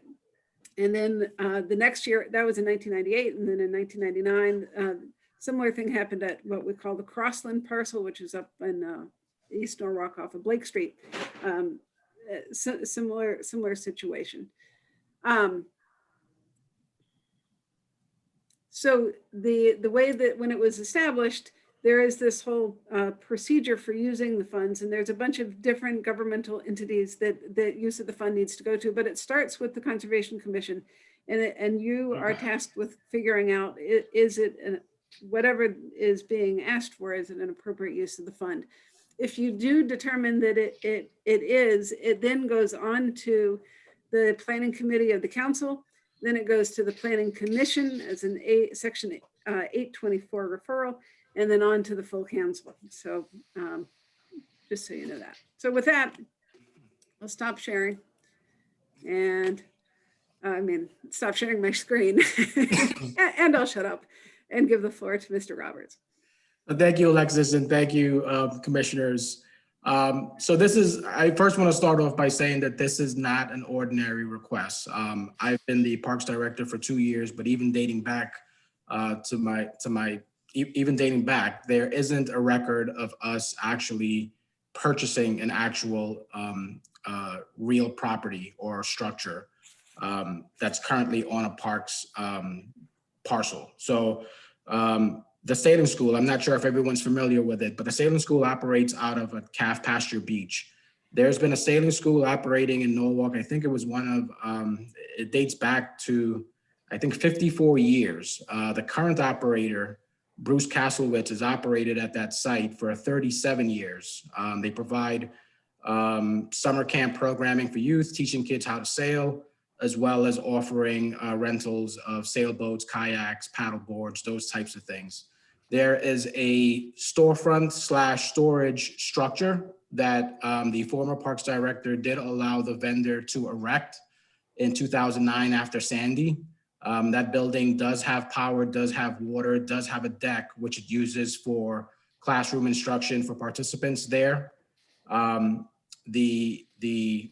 building itself and the contract itself is now expired. We are in the process of putting it out through an RFP process. It's never been put out to bid. The current agreement does not have a favorable rate for the city. I think the city gets paid $1 a year for the agreement. And of course, we want to put that back out so we get an actual marketable rate. So we're going through a public solicitation process, and as part of that RFP, we want to include the building to make it attractive for other people to bid on it. The expired vendor built it, owns it. If we don't get money to buy it, that vendor would have to subsequently remove the building off of the property if he did not win the bid. So we had the city assessor, as well as the buildings department, as well as our facilities department, take a look at the structure itself. Like I said, it was built in 2009. The structure itself is in good shape based on their evaluations, and they've determined a value of $25,000 based on the condition and the depreciation of the asset over time. So it's in relatively good condition. If we were to build back a similar structure, or if another vendor were able to win the bid, they would have to provide the same type of structure. I think our staff determined that it would approximately be about $70,000 or more. So for the city to purchase the building at $25,000, it's a good investment. And with us doing that, again, we're able to provide programming for sailing, be able to provide water access. Those are some of the things that were part of the POCD. And we think it's a good investment in making the purchase. Like I said, this is not opening Pandora's box where we're now going to come to you on a routine basis to spend the fund. This is a rare case. Don't have any other type of structure or agreement where we have a vendor build something and the city not own it. So this was the only way we figured of accessing funds to make a purchase of a structure already on the city property. So we are asking for the $25,000 out of the open space fund to purchase. Thank you. Anybody care to lead off on this? John, you look like you might have, okay, Matt? Yeah, I would like to. Alexis, first I'd like to thank you for sending along the link to us earlier that indicated the exact language of Norwalk's Open Space Fund ordinance. And after reading it, it's clear that one of the possible uses of open space funds is to purchase real property. But I'm sorry, section 35-9 spells out very clearly what the purpose of the open space fund is. And that's to create the creation and retention of open space. This doesn't come close to the purpose designated in the ordinance. You know, with all respect, Mr. Roberts, I think I'm sure that there is money somewhere in the city to make this purchase. I'm sure that this is a good investment for exactly the reasons that you've described. But I am astonished that an application would be made to use open space funds for this purpose in clear contradiction to the purpose of those funds. Matt, you wanted to say something? Yeah, is there, would there be any kind of plan to replenish these funds? Is there a plan to replenish? Is that what- Yeah, if it was approved, is there a plan to replenish the 25,000? Oh, I No, see. no, if there was a plan to replenish it, we would just take it from the same account that we were gonna do it. So you'll be charging a higher rent for the property, and that extra money will go to the Department of Recreation and Parks. Correct. for It goes into the city's general fund. General fund. Okay. All right. And that was Got one that of the, clear? that was one of the reasons why we wanted to include it. So that way we would have, we would be able to get or charge a minimum return because of the investment the city's making to purchase the building. We would build that into the contract itself. Well, I think for my purposes, and I have to quickly say, Mr. Roberts, I appreciate the good faith and strength of will that you have exhibited in presenting this to us. I don't imagine it was all that easy. In any case, I think that at the very least, we would need to see from corporate counsel or somebody a clearer definition of what real property means, because it seems to me, as Commissioner Levin pointed out, that that's an area that's fairly significant in terms of how we operate with that open space fund. I can recall speaking with the then mayor at the closing of the funding effort for Farm Creek, where the open space fund was used on the basis that it could only be used as the last and nth amount of money that was made available for a project after all other costs had been raised and made available, because they were never going to be at the front end and always on the back end. It had to be end use. And that, of course, was for open space and not for specifically for a building. So I would have to say that that we have a choice of either passing on this or to be as fair as possible, going back to the well to get a clear definition of what real property means, and then we can progress from there. But just out of curiosity, has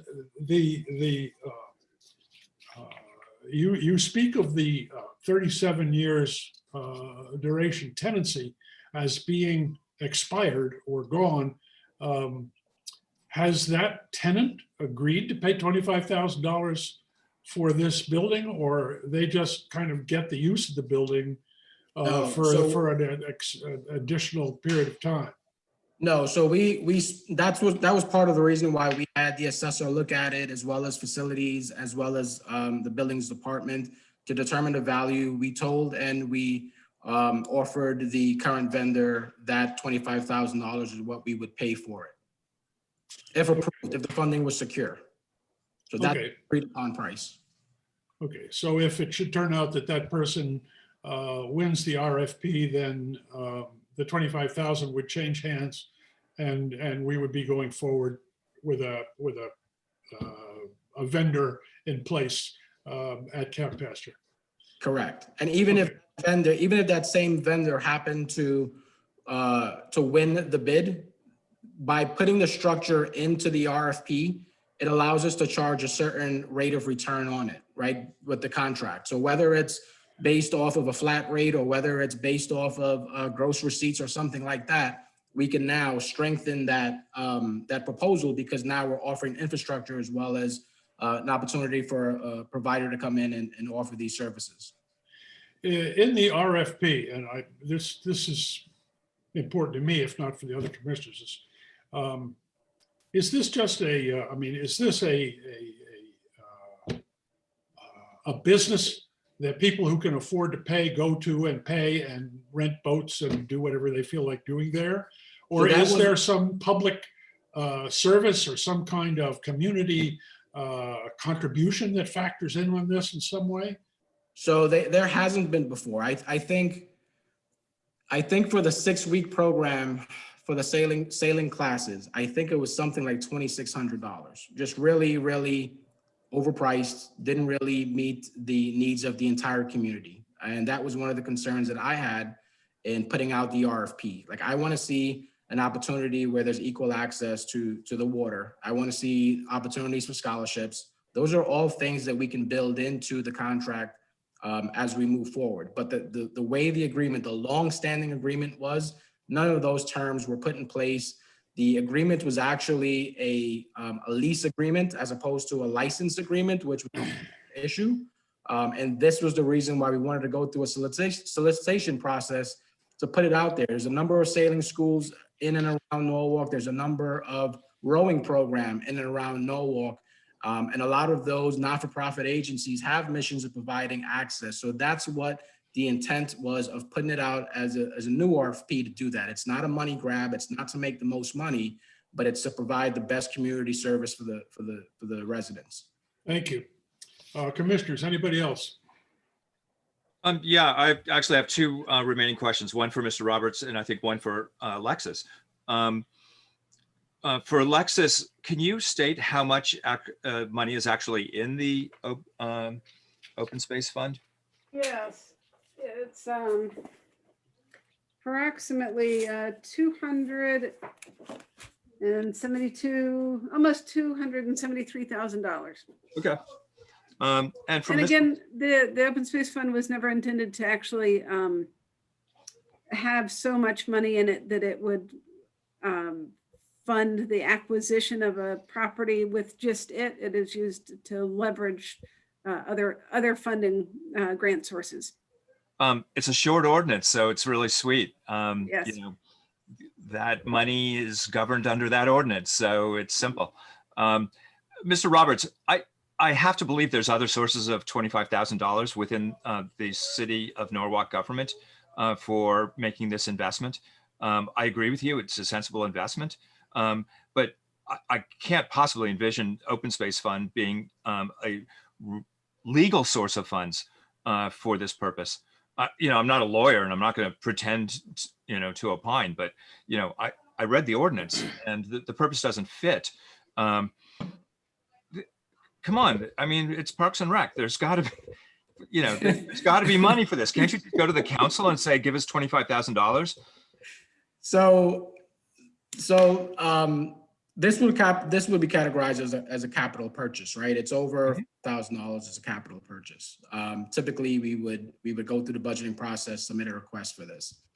The contract expired last year. The vendor was extended because of COVID.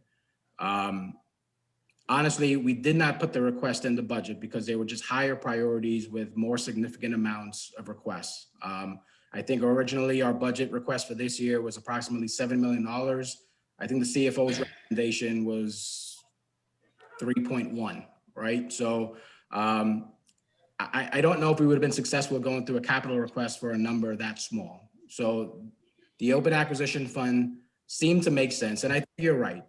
The definition of real property should be defined a little bit more, because I looked at real property and thought, okay, well, that's a physical structure that might work, right? So if it's not approved, am I going to have to seek out another source? Yes. I don't know exactly where or how, but this was my first shot, and I thought that it made sense because of the conservation values as well as the open space funding and because of the real property definition in the ordinance. So that's how I ended up here. So Mr. Roberts, can I ask you a question? Sure.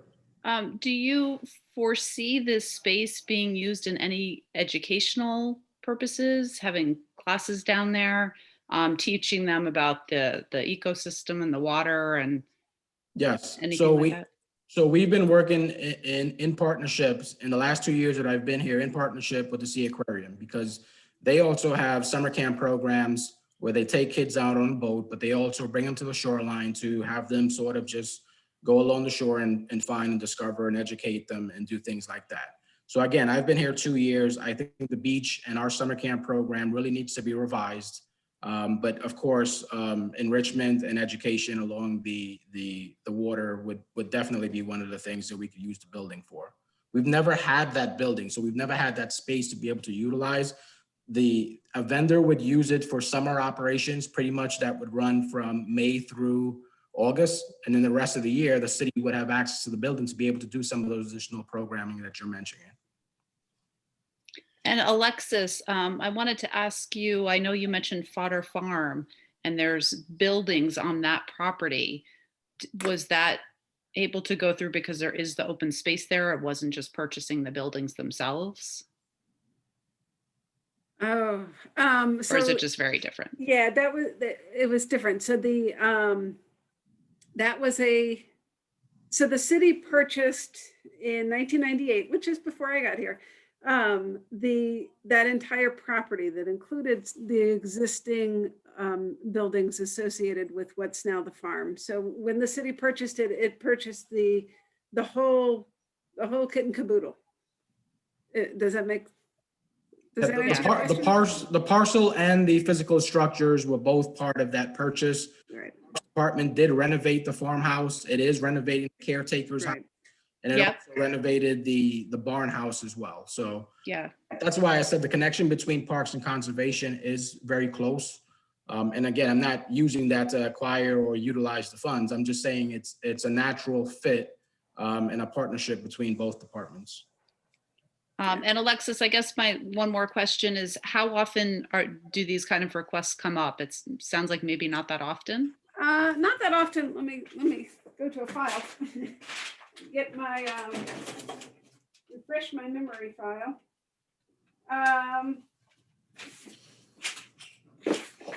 Let's see. They so there was a request for the Hart property in Row 8, in which Mr. Mailing referenced. That was in 2010. And then I think that was one of the more recent uses of it. In 2018, the White Barn property, which is on Cranberry Road and Newtown Avenue, the open space fund was used there for acquisition of an easement, which the city does have for part of it. And then there was an open space funding request for potentially the rest of the property. And that did not work out, that fell through. And then others were, so the easement was actually in 2004 at White Barn. And then prior to that, there were a few other kind of smaller references, like the costs associated with acquisition, like getting a survey and that kind of thing. For the other portion of the Crossland Park property, the Crossland property is 2 parcels. And the city more recently seemed to have removed that file, so I don't have a date, but it was within the last 10 years. We did the fund was used to get the remaining vacant parcel assessed and surveyed.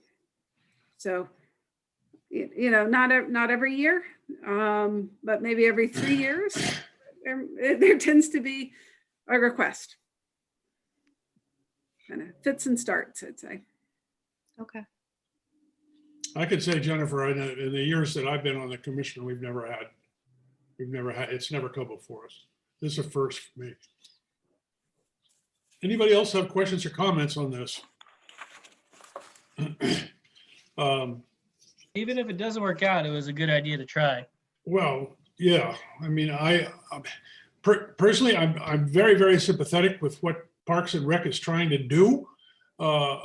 But I firmly believe that the open space fund is not the way to do it.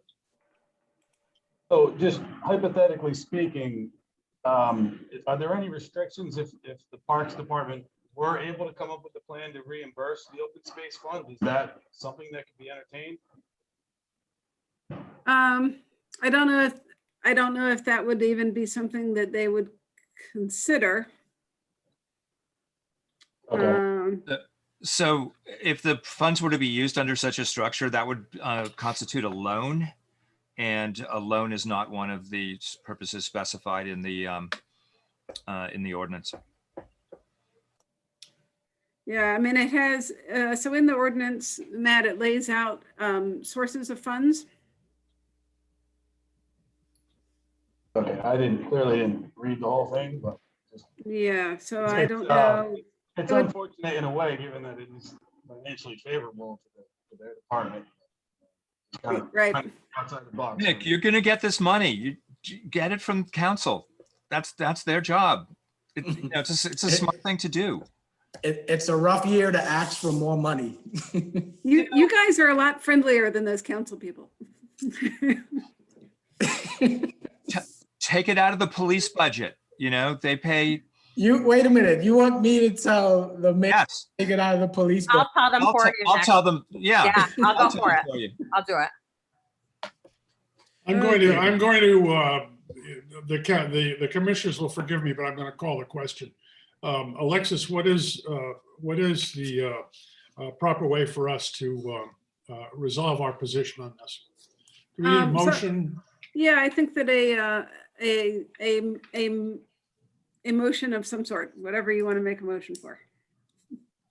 Could I maybe move to have the council, the city's legal department just chime in on it? Maybe that would just help clarify our response, or I don't know. That I'll throw it out there. That's a motion. And which part do you want to clarify? The definition of real property?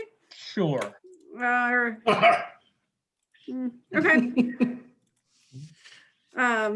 I second the motion. Well, that I don't need a motion for basically to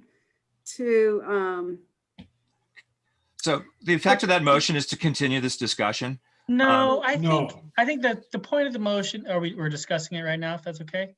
I think the point is just to clarify what I think we all are pretty much agreeing on right now, that maybe this isn't meeting the letter of what we're allowed to do. But if there's any question, I think having them chime in would help resolve that. So I would read, I would encourage you to read the ordinance. And because I suspect that council is going to say that it's the Conservation Commission's job to determine the appropriate use of the fund, and whether the request, it's your job to consider the request. So I think that they would repunt back to you and say, well, what does it say? Does this meet what's in the language that's in the code? Okay, can I rescind my motion then? Absolutely. Rescind it, surely. Having listened to all of you, I would move that the commission not authorize the withdrawal of the requested funds. That's my motion. I'll second that motion. Voice vote. All in favor? Aye. Aye. Aye. Opposed? Motion carries. Director Roberts, thank you very much, and with our deep felt respects. Was that all in favor of the motion? Yes. Just okay. Unanimous is another word for it. All right. Thank you. Appreciate it. Okay. All right. Have a good night, Nick. We are on to, it's only 8:30 and we're on to Roman numeral 8, public comments. Is there any member of the public who wishes to I comment? believe so. Ms. Laura Cella.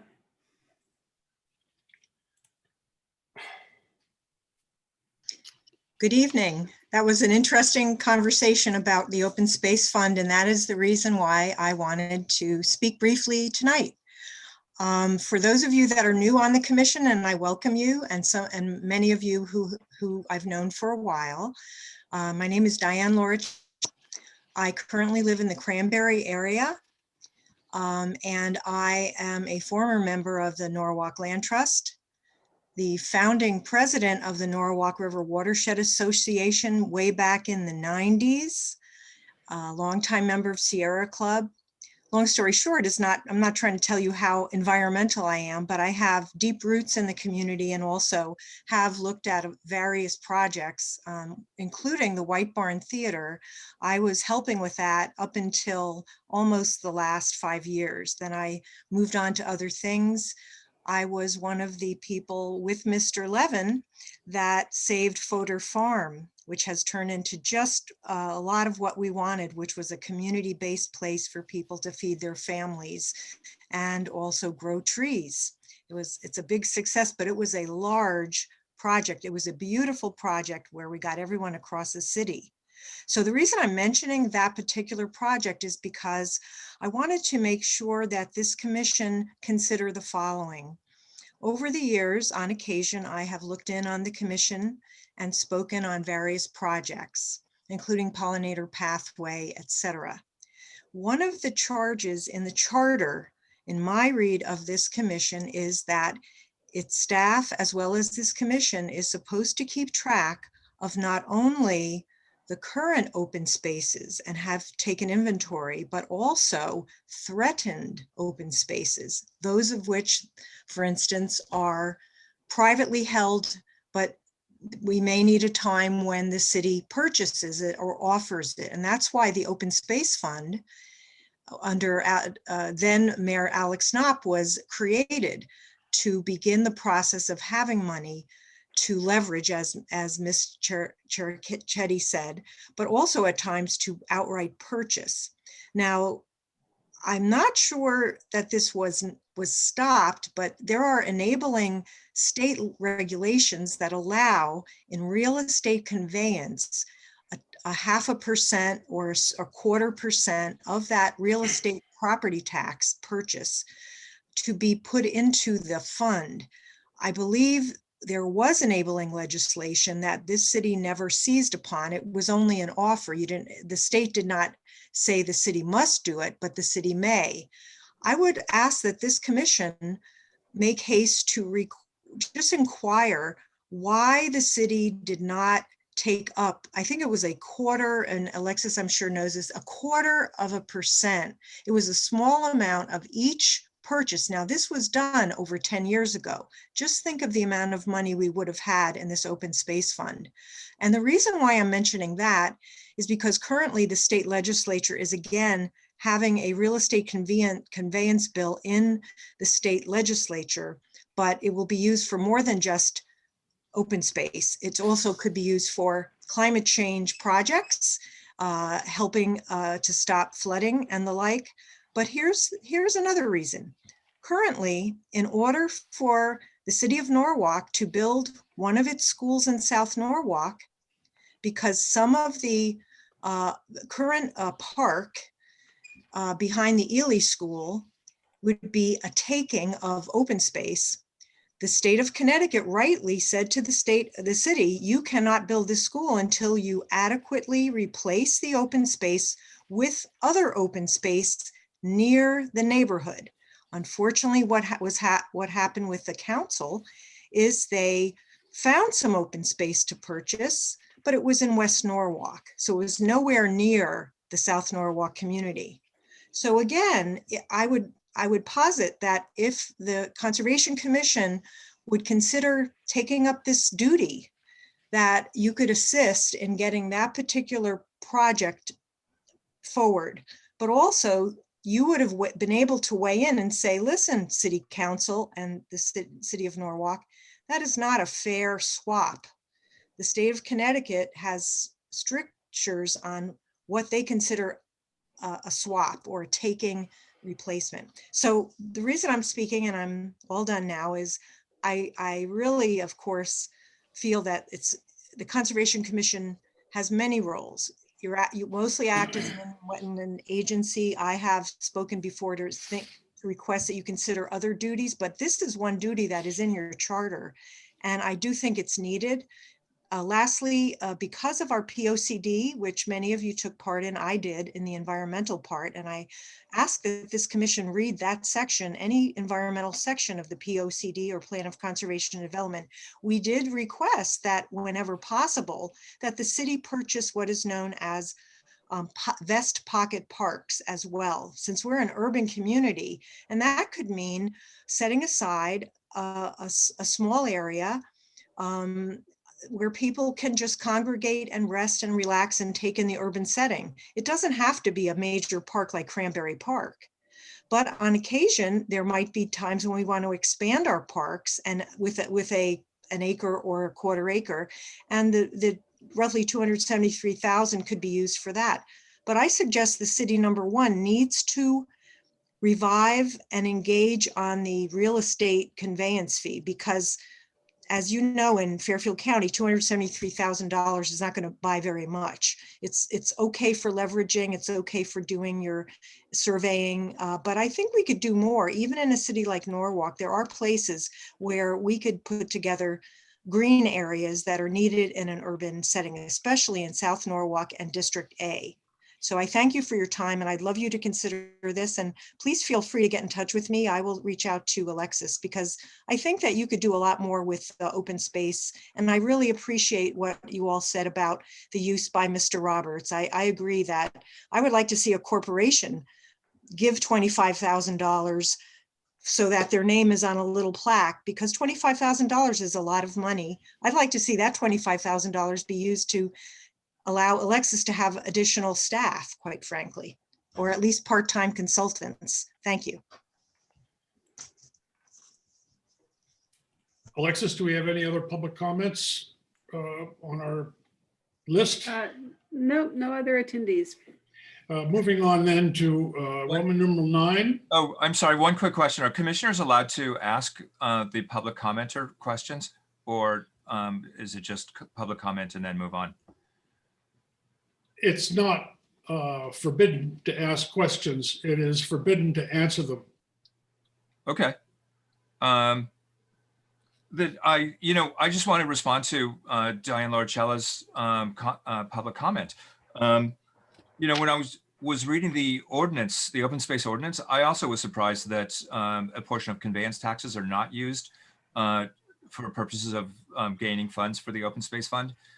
And I'm wondering, Diane, do you know if any of the towns adjoining Norwalk use a portion of their property conveyance taxes and fees to fund open space funds for their towns, or do you know if it's in use in any other towns in Fairfield County?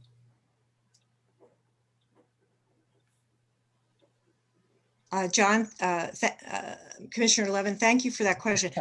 Amy Patterson, who is the executive director of the, it's a convocation of land trusts, the Connecticut Land, I forget, it's CLCC, I forget what the acronym means. She would have that at her fingertips. There are towns in our area that have used the conveyance tax, but I couldn't tell you exactly which ones. But that's a good question, and it might help you in your deliberation.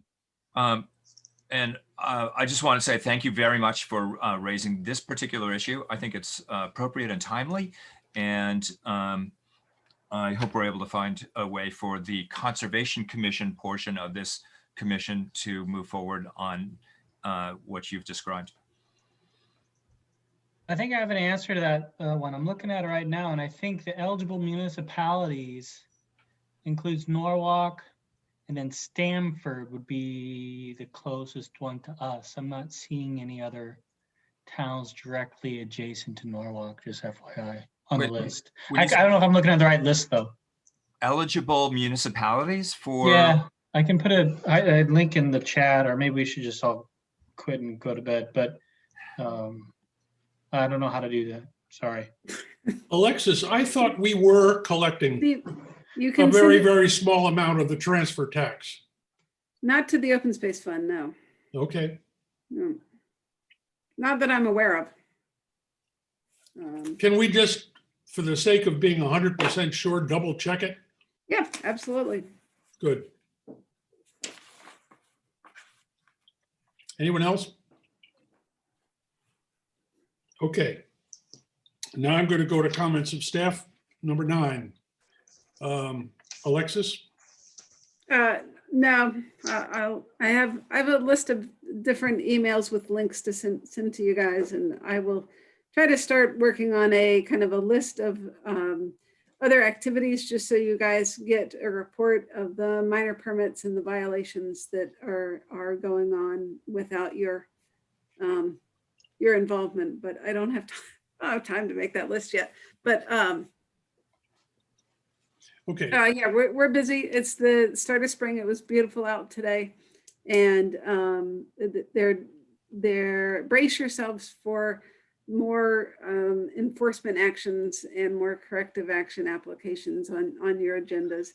We also have some violations that are unfortunately some older violations that have yet to be resolved, and those are kind of on my list to bring back and finally resolve. So that's why they call it work.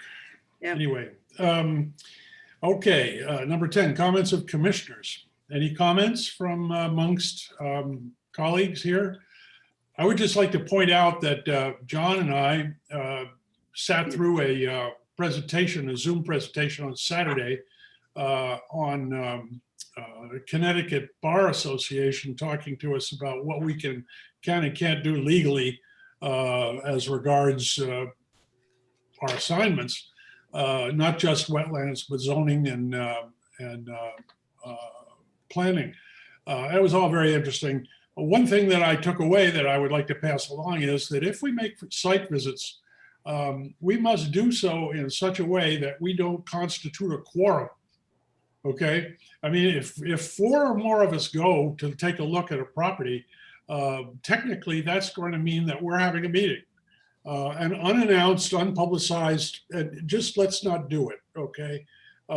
Probably the easiest way to handle it, if we're not going to go as individuals to look at properties that have existing applications, is to just touch base with Alexis. That's all I wanted to say. Anybody else? I would love if one of the Johns could go over that little booklet or share that booklet with me. Or, if y'all want to do a presentation for me, either way. Farrah, I will gleefully give you the entire thing as soon as I rent a U-Haul van and we can carry it over. It's a big booklet, and I spent my Saturday at the same conference. And so if either John has if you note any particular portion of the booklet that you thought was extra informative, particularly with the wetland stuff, let me know and I will scan and send out to the group. I'm going through it and scanning a lot of zoning related stuff to zoning staff, but for the wetland stuff, your insight would be great for what you were surprised by. Yeah. Glad to do it. Farrah, there's other stuff. I mean, less overwhelming that's available. Alexis, if she can find it. Yeah, that was going to be my commissioner comment, that I would love those trainings to watch. Yep, those training videos. So my commissioner comment also was quite similar to our chairman's, and that is, I didn't waste my Saturday. I used it to become a better commissioner. And I felt like, actually, I really learned a lot, and I found it really, really helpful. It was a little bit painful to be sitting inside for so much of the day, but, it was really good. And the section on inland waterways and wetlands, it's about 50 pages long. And the presentation by the guy who wrote it, Mr. Zizka, I thought was really just first rate and really, really useful. And as a still relatively novice commission member, I found it to be quite enlightening. And, if I was looking for one takeaway, it's the bottom line is there is virtually no enforcement abilities that come along, or I would say very limited enforcement remedies available to a commission or staff person for inland waterways violations under the inland waterways statutes. That is, if I'm wrong, you should correct me, Alexis, but they did list remedies, and they were quite moderate. And furthermore, our town does not provide for fees or fines in the event of violations. So that removes one of the very few remedies that are available for commissions like ours. Right. Yeah. So you do have higher fees, which we call the corrective action applications are double the cost of a regular application if you were to get an application before doing an activity. But you're right, you do not have fines. You originally had fines before I got here. They were collecting fines, but there was no actual enabling city ordinance to legally allow that. So I stopped doing that. And I have watched the blight ordinance has a citation and fine structure, and zoning enforcement has a citation and fine. And watching those, I've never really been too excited to use that tool just because of the way that I've seen it work with other towns. The other town that I used to work for 20 years ago, it was very successful. It really depends on who the outside hearing officer is that's used to be the hearing officer. But definitely something we can go back to. And I would say that we've been we continue with violations, and we've been moderately successful, well, very successful in taking them to court. So that's one good thing with being a larger city and having a full law department, is that when there really is a violation that I cannot get resolved administratively, they'll help us go to court. And generally the judges there have been receptive and really pushed respondents to comply. So sorry. What town did you work for, Alexis, that was able to use citations and fines successfully? Wilton. Okay, what a surprise. Yeah, not too far. I would just suggest, Alexis, that one of the most useful segments of the Saturday seminar to me was that which is written up on pages 261 and following. And that was on fair hearing. Most people who are currently on the commission have never found themselves at the long table in front of 50 or 60 people who are very, very upset about something. And it's very helpful to have some kind of a brief before you find yourself in that position. You can feel pretty kind of exposed sitting up there wondering what you really ought to say or do when some of these very impassioned people step up. Generally speaking, as long as the process takes, it's very unusual that you don't actually learn something. I remember one time following up with a lady who presented, who lived over in East Norwalk somewhere. She was so persuasive that I reached out to her afterwards and asked her if she would think about striking to be part of the commission. I never heard back from her, but I mean, that's just an example of some pretty smart people show up. But you got to know that you have the right to demand that you're treated with respect. I've sat through some sessions where guys have sworn at Alexis to the point where I wondered whether it was appropriate for me to get up and maybe hip check this guy out the door. But she's tough and said, no, let him get over it. It's been, lawyers put this in writing, and it's not very long. And I would suggest that maybe having access to it wouldn't be a bad thing. Easy. Done. Okay. My wife says at that point, you can say ACK, which means I acknowledge hearing what you said. Okay. All right.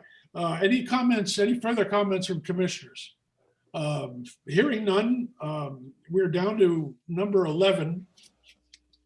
And I'm too hoarse to announce it. So if anybody would like to step up. Move to adjourn. Second. All in favor? I'll second. Aye. Aye. Good night, everybody, and thank you. It's late. It was a good job. 8:42. 8:42. You got Thank that, you. Farah? Farah, it's Got going in the that, minutes. Farah? Yeah, it's long. 57. It's been longer since you've been on. Yeah. Bye, Have a everyone. good night. Bye. Good night, all.